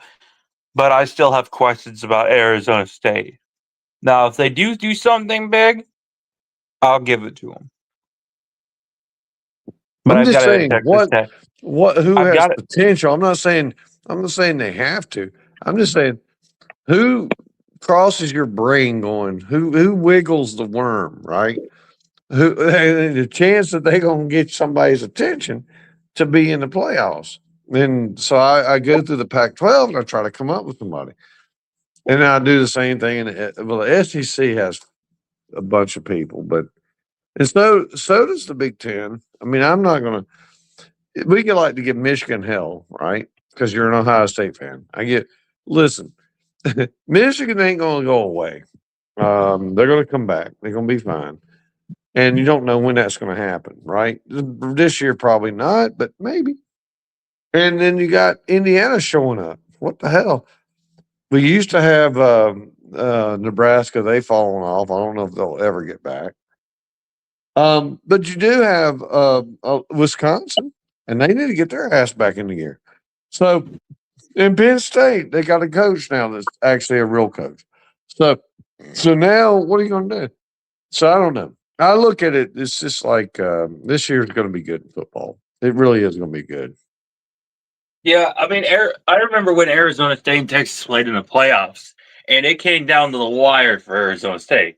Now, I thought that Arizona State team was going to play Ohio State in the Cotton Bowl that year, and then we would have had the rematch from the Rose Bowl in 1997, Ohio State, Arizona State, where we beat them in the Rose Bowl.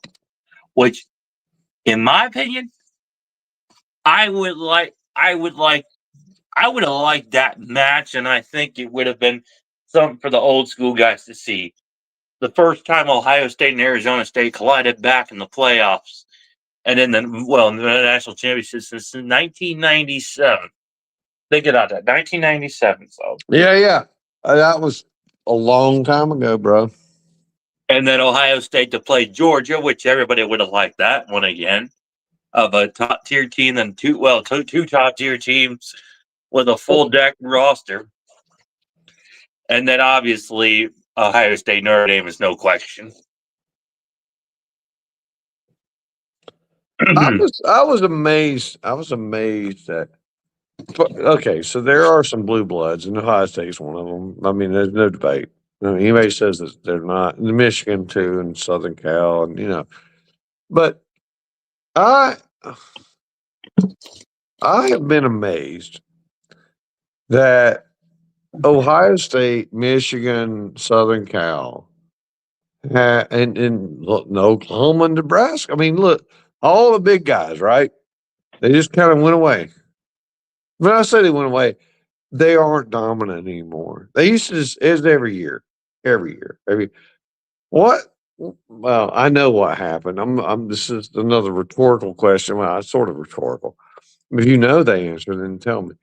What now happened to break up that monopoly? Or oligopoly, I should say, not monopoly.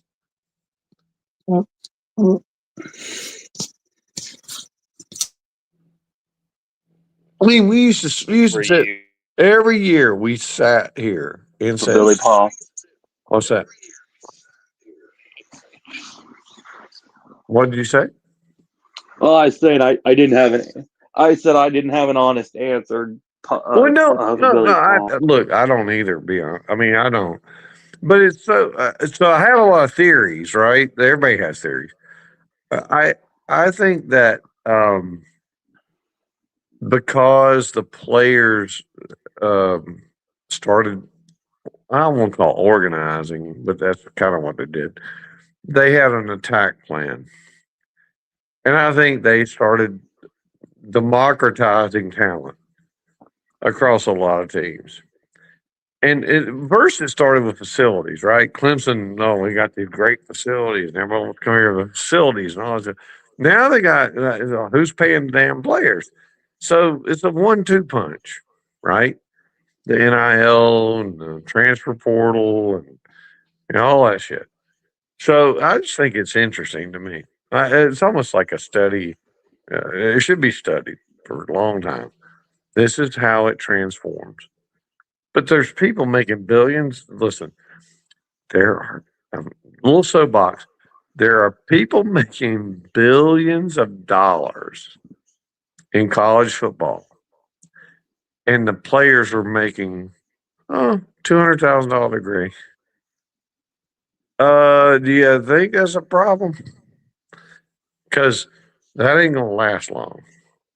I mean, people are not. I mean, we're stupid, but we ain't that stupid. Well, they were for a long time, but they're not now. They don't get their money, and they should, and that's where we are. But I think that's democratized the talent. To be honest, and that's why it's a little harder for the blue bloods to be dominant anymore because people are going where the hell the money is. Seriously.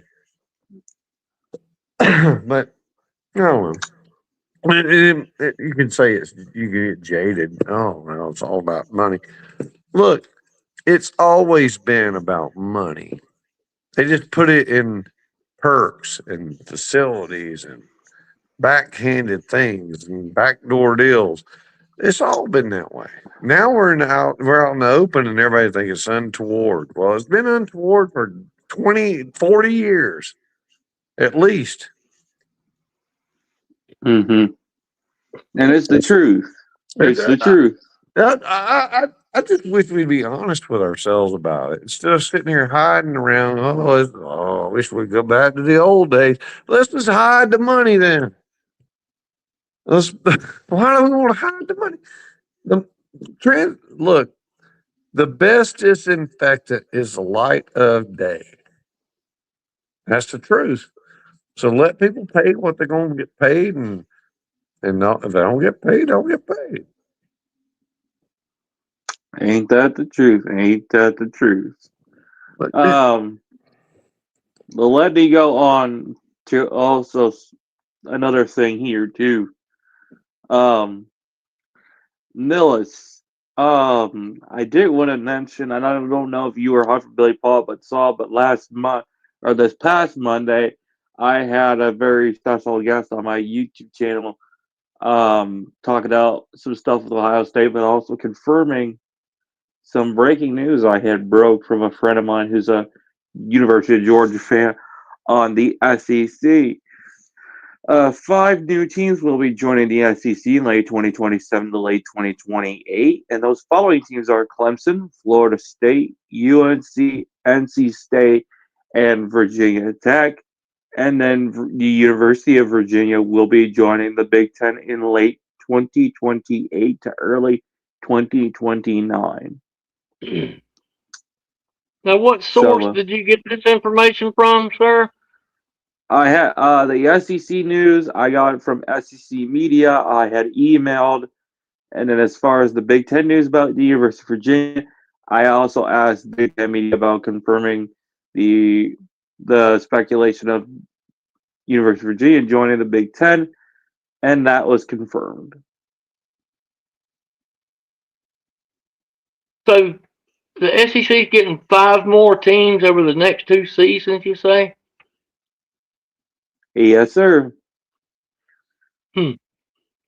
And Virginia and the University of Virginia will be joining the Big Ten late 2028, late 2029. This is the first time I've heard of this one. So yeah, Clemson will be a new member of the SEC. So it's coming down to 2 super conferences. all right, so I'm stop. I was on mute. I've already been yelling in the phone like a bitch over here, and I didn't know I was on mute. Sorry. So where did North Carolina go? The SEC. And North Carolina State too? Yep, with Virginia Tech, Florida No, State, okay. and Now this is okay. So let me go ahead and separate the wheat from the chaff. North Carolina is not going to the SEC. No. I'm gonna go ahead. No, they're going to the. This is why it's wrong.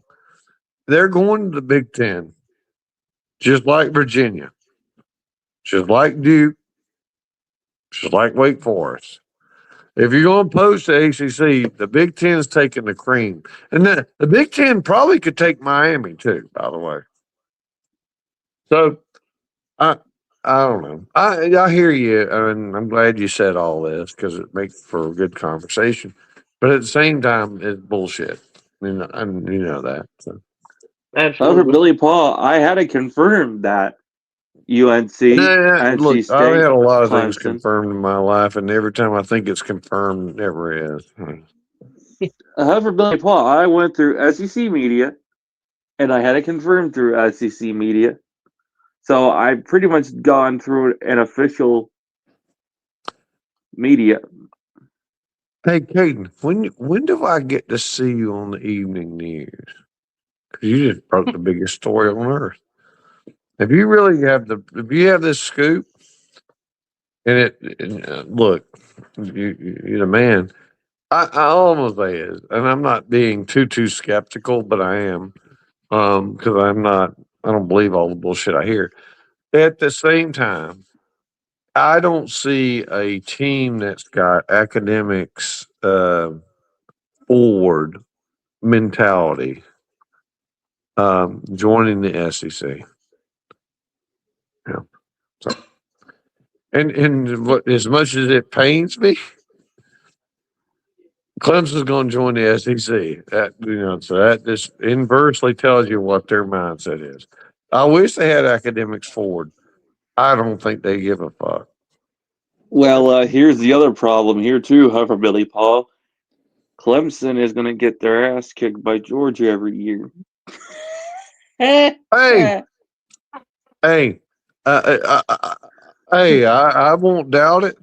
At least for 4 or 5 years, and then they'll get beat. So I'll take 1 out of 5. Or it'll be 5 out of 5. No, it won't. You know that. It hasn't been. Now they do beat us predominantly. I mean, mostly, but I'm telling you, 1 out of 5. We win 1 out of 5.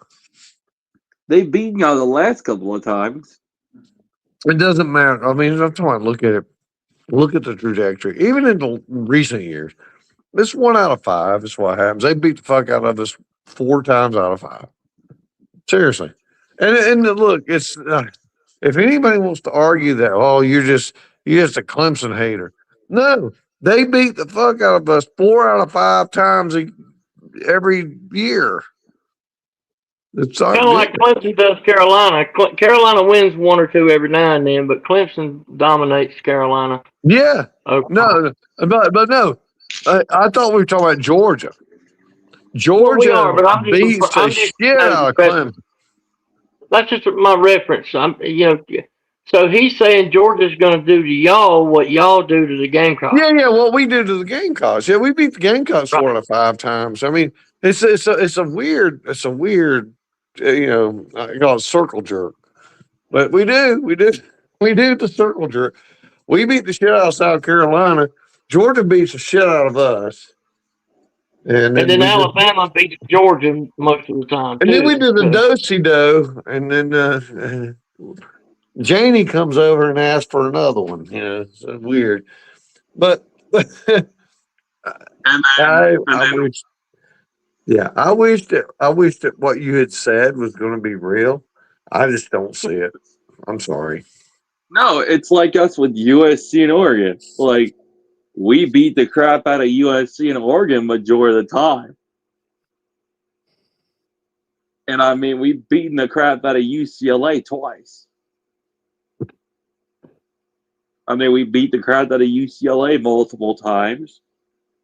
We beat Oregon a majority of times. Yep, and then Michigan beats y'all most of the time. We're undefeated against Michigan for 20 years. 20. And I was alive for all those 20 years. Who is we? That's me and 2 cousins that I was born. No, I say we. Is it what team is it? USC? No, Ohio State. Oh yeah. Mm-hmm. Yeah. Mm-hmm. No, look, no, I'm not getting involved with the USC Michigan debate because it's not my debate, and I think that both can go suck a bag of dicks. To be honest, but yeah, it's true. They're a bunch of douches. I'm gonna be honest with you.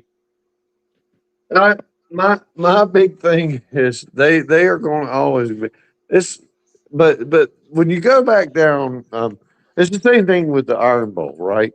When you watch Auburn, Alabama, it's back and forth. And as much as Alabama is superior to Auburn in terms of their program, Auburn finds a way to keep this shit going. I don't know how they do it. I think they got voodoo magic. I really do. I think they got some damn Satan shit going on.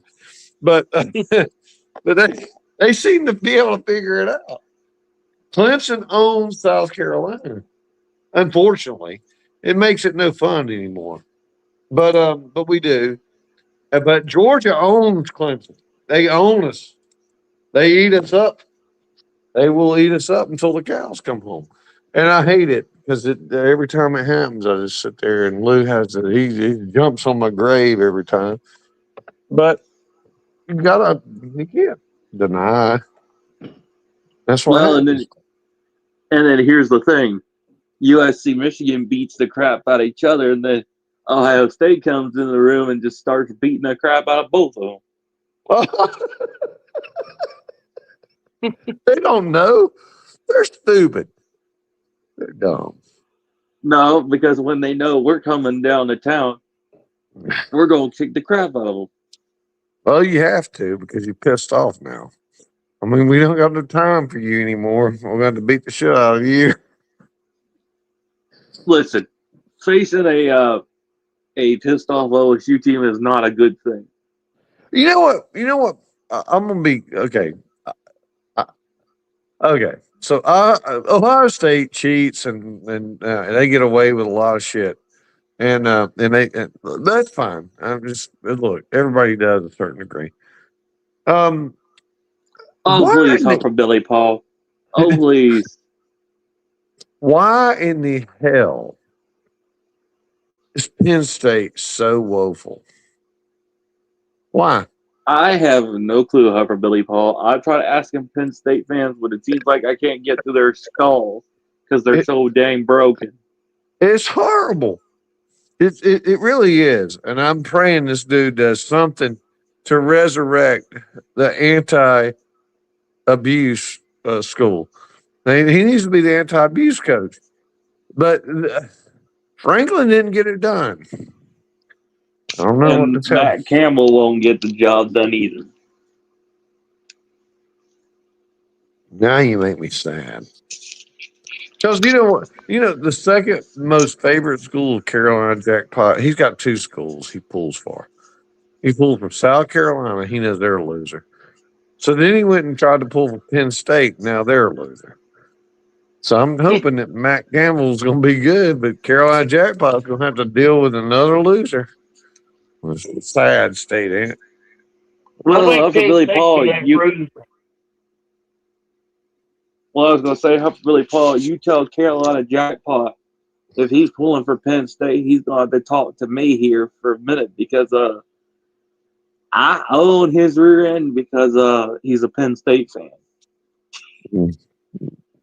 He is, though. He has Penn State T-shirts. He has a Penn State hat, but he's a Carolina fan. So I always tell him, I said, "You're a damn two-timer. You got to pick two schools." You look, if you're in the state of South Carolina, which he is, and you're gonna pick a team in the state of South Carolina, why would you pick them? Hell, I'd pick the Citadel or Coastal Carolina or I don't give a shit. One of Newberry. Why are you picking them? I don't know. Anyway, we had that discussion this week, and it was great. You should have been there. If you ever come to one of these, you'll love it.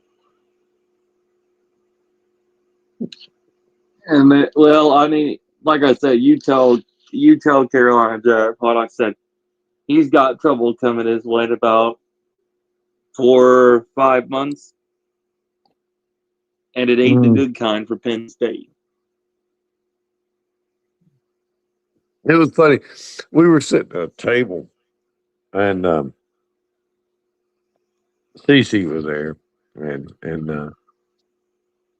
he was talking about Mississippi and LSU, and LSU is the sweaty balls of the U.S. Or no, what did he say? They're the armpit of the U.S. Mm-hmm. And I was like, jackpot. You realize Columbia, South Carolina is the scrotum of the U.S. And Cece said, he's right. You know he's right. It's true. It's the hottest fucking place in the summer. Humid. They don't have any water flow anywhere nearby. It's flat, pine tree ridden fucking shithole. So I call it the scrotum of the U.S. And he's like, dude, That I don't even know what to say. He's good. He's good natured. Well, Billy Paul and Millis, I'm gonna head out of here, but I do want to say if y'all don't, y'all should subscribe to my YouTube channel because you don't want to miss out on any all hell breaking loose. But also, I've got some cool stuff coming up, and also, if Pigskin Pete isn't afraid or does not, or doesn't need to ask his wife for permission, because who knows it, I might be calling his rear end out one of these days, or I might be calling on the old grizzly bear Uncle Lou out. You never know. So just keep your eyes peeled and your ears peeled. All right. Well, look. Pete's gonna be. Well, I think he's gonna be on calling you up. Well, Billy Paul, the next time you speak to Pigskin Pete, you tell him I said somebody might be calling out for his name from the grave. What? And it's you don't know the grave show is coming up. It's a new special edition of my YouTube channel. From the Hey, grave. did you realize? Do you realize that Clemson still is Ohio State's daddy? And do I know that my team is 9-time but soon to be 10-time undisputed national champions? Yes, I do know that fact. Well, And do I look, know the fact we could have been 12? No, 13-time national champions. If all the scandals didn't happen, and if Coach Tressel actually put the defensive out earlier against the 3 national championships we lost. listen, if a frog had wings, he wouldn't bump his ass either. That's a lot of if. Yeah, that's what I'm saying. If. I mean, if this, if that, if fuck you, fuck that. Look, if a frog didn't have if a frog had wings, he wouldn't bump his ass. That's all I'm gonna say. He'd land real nice and soft, but he doesn't. He jumps and he lands on his ass, just like y'all did. Hey, You ain't got no ifs. I'm just saying, Billy Paul. Yeah. We could be 13-time national champions. But no. Okay. Hey, and look, I'm a fucking unicorn. Let's go. Hey. I'm just saying. Yeah. I'd have more national championship rings in my lifetime than a majority of them Alabama morons. Well, so I'm not going to argue because Alabama. First and foremost, Alabama made up at least a third of those. Okay. I like how you always constantly call out Pete, but you never say on what. You call Pete out on my show more than one time, but you never say what for. What for? What? What are you calling Pete out for? I never know. Well, that's for him to find out. So you're calling Pete out for something for Pete to find out. I don't think he has anything. Listen, Pete doesn't respond to idle threats. True. Facts. You don't do it. And then it's like, so you got to give him some meat on the bone and tell him, hey, look, you said this bullshit, man. And you know it's bullshit, so I call your ass out. Let's do that. I'm going to tell you right now, the real reason he didn't come to the Slob Olympics is because Pete was there. And I would have beat him. You wouldn't beat Pete at anything, sir. I don't think you can. Yeah. No if you way. could, you would have. Excuse me. That's nothing but talk.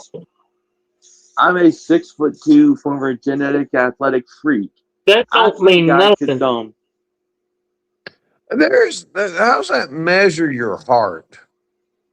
That don't mean nothing. That's a bunch of talk. That means nothing unless you actually show up. Look, Millis, you could beat him, probably. He's always challenging Pete on this, that, and the other. Why don't you show up and challenge Pete in person? Because I know why. Because you know Pete. You know what we're going to do? We're going to buy you a helicopter. We're gonna buy you a hell of a meal if you do. I'm gonna go ahead and put that out there. I'll buy you whatever the fuck. If you come up there and 24 beat his ass, contestants in cause I total want that you to year. beat him. 23 He of them pisses beat me the off, Cowboys. man. I'll just tell you what. You'll find out. You'll find out sooner or later, boys. But I'm gonna get out of here because tomorrow I got a lot going on tomorrow, and especially I got a big event going on tomorrow. So I'm gonna catch you boys later. Good Have deal. a good weekend. Go Bucks! Clemson sucks. Yeah.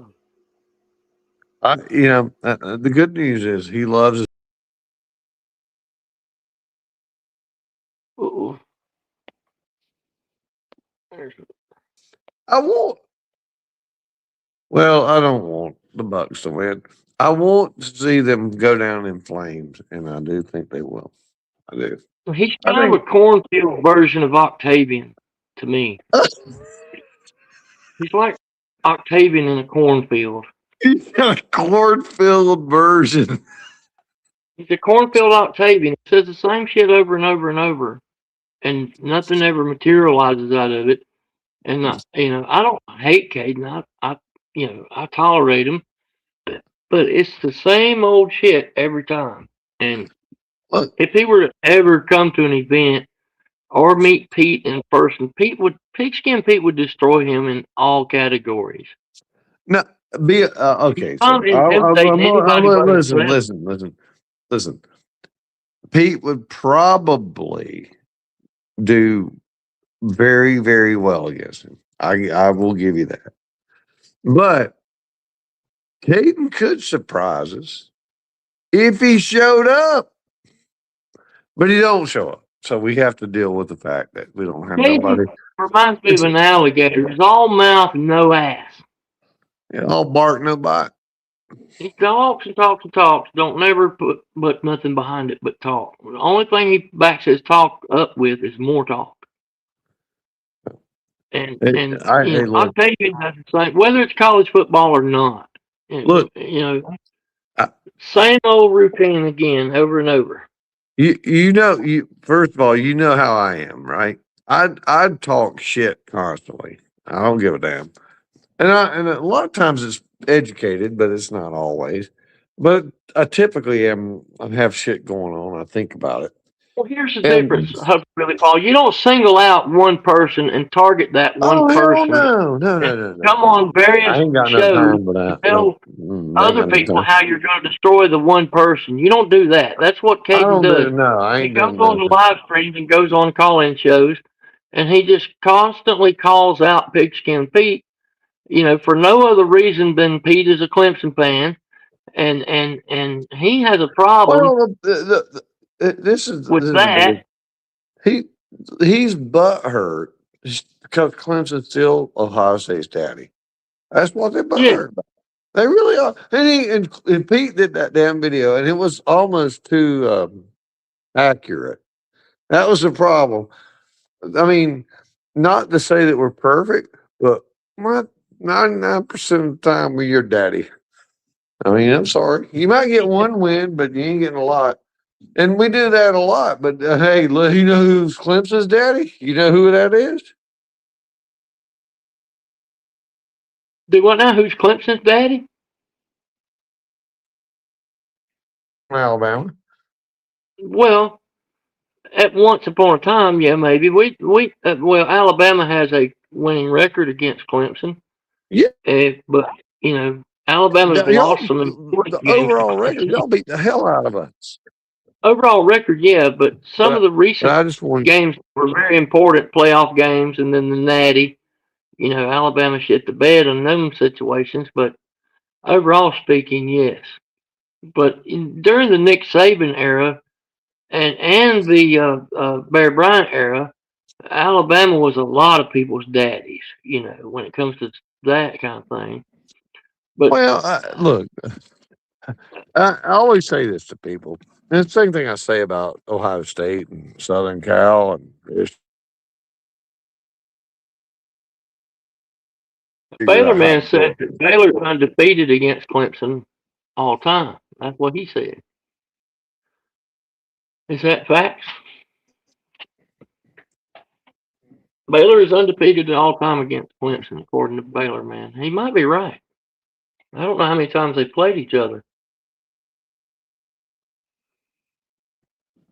Baylor man, even if you are, okay, And what do you think? you had to be 1928.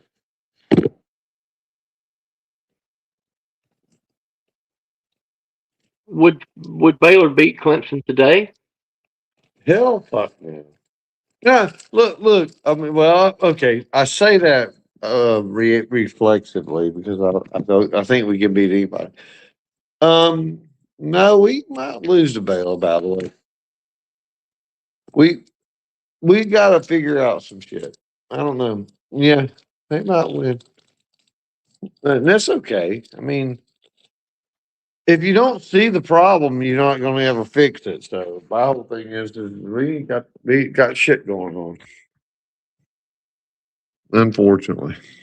Who y'all got coming in on quarterback? Uh, Vizina is supposed to be the heir apparent. Okay. Mm-hmm. But think about it. He hasn't done it today. He couldn't even replace Cade when Cade was hurt. You know what I mean? They brought in Davidson, which is a black guy, which is, I'm saying he's just because he's black, but I'm saying it's easy to identify, right?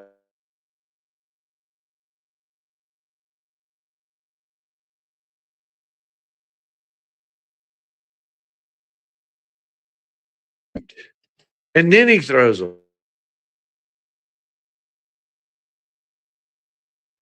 have that. You have that option. You want a dual threat quarterback who can't throw a deep ball. I don't know. I I don't think so, but yeah, who knows anymore?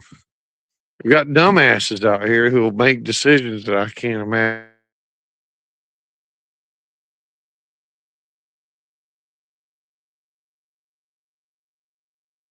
to recruit. So could he win out? I don't know. So we got a smorgasbord of that guy. He's like, listen, whoever's going to give us what we need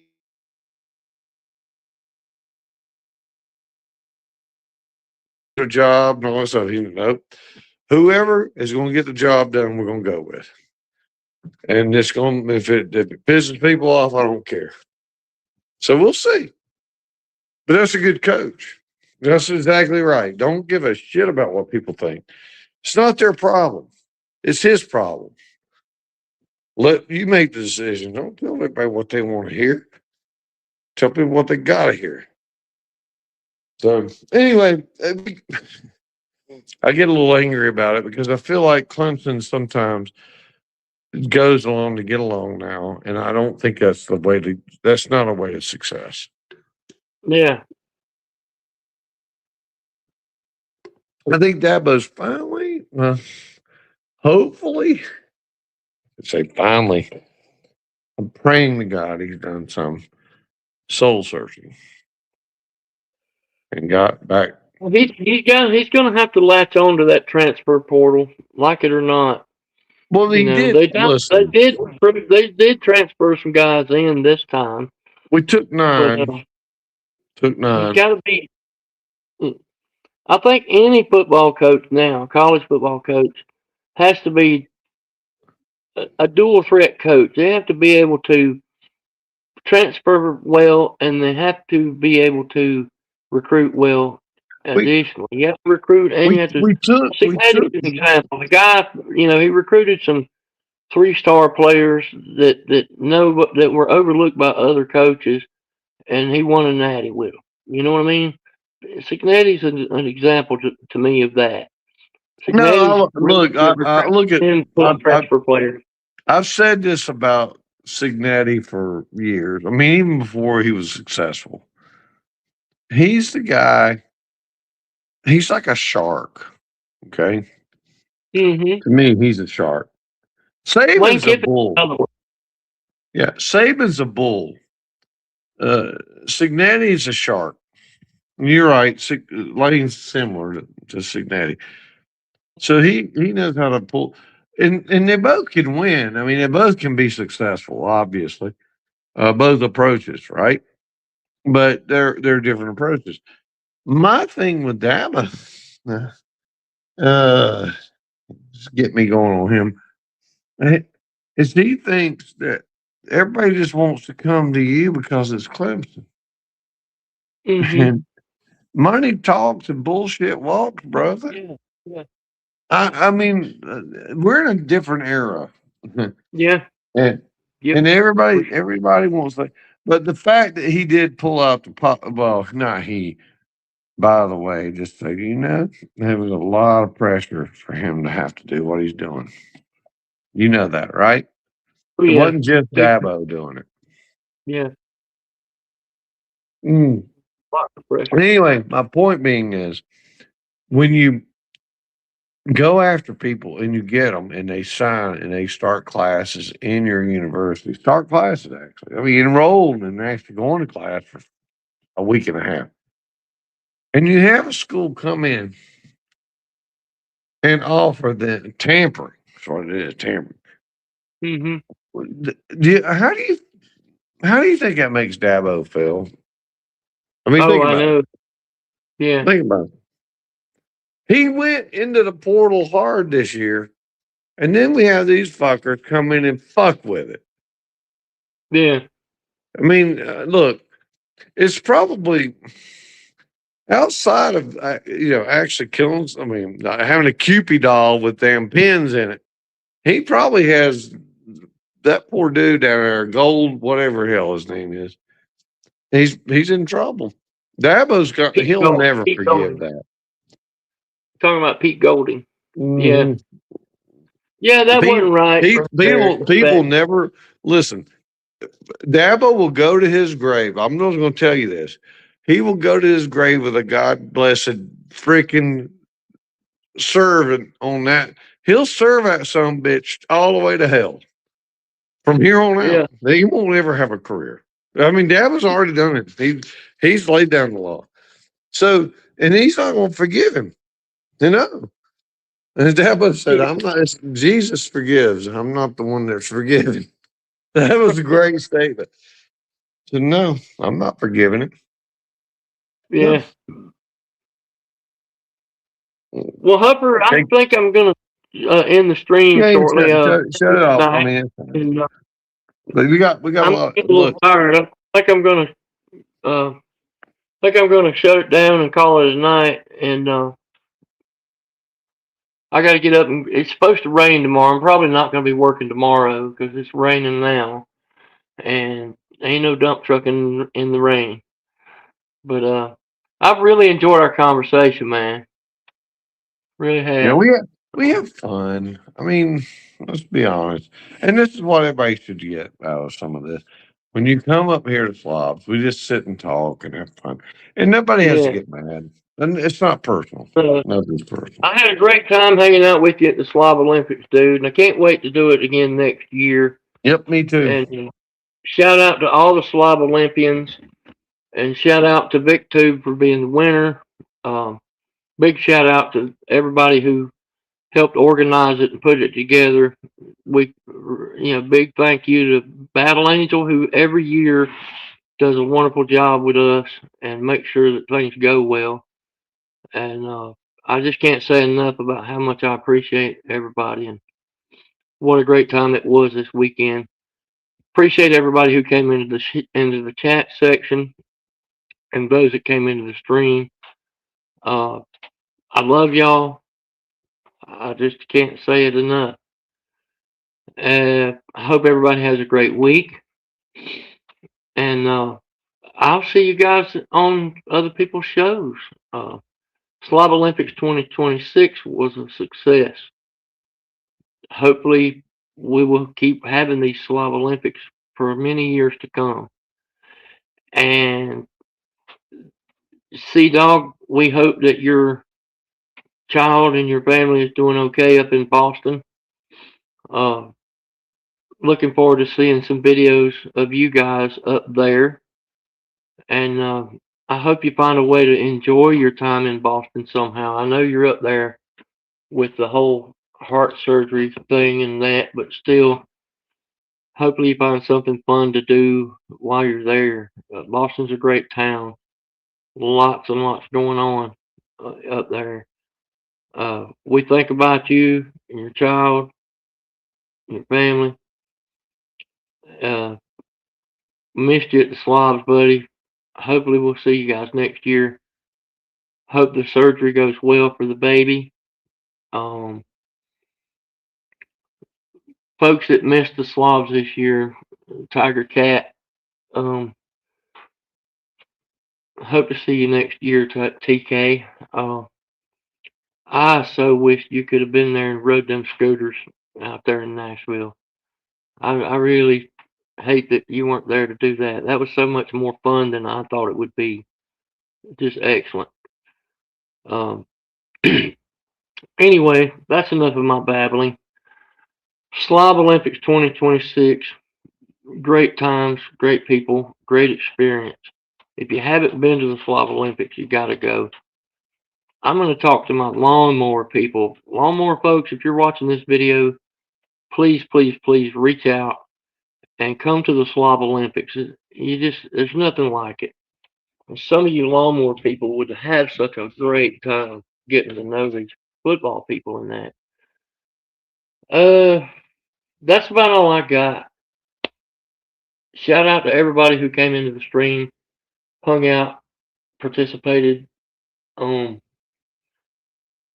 I'll see you guys on the flip side. Everybody have a good night. Bye bye.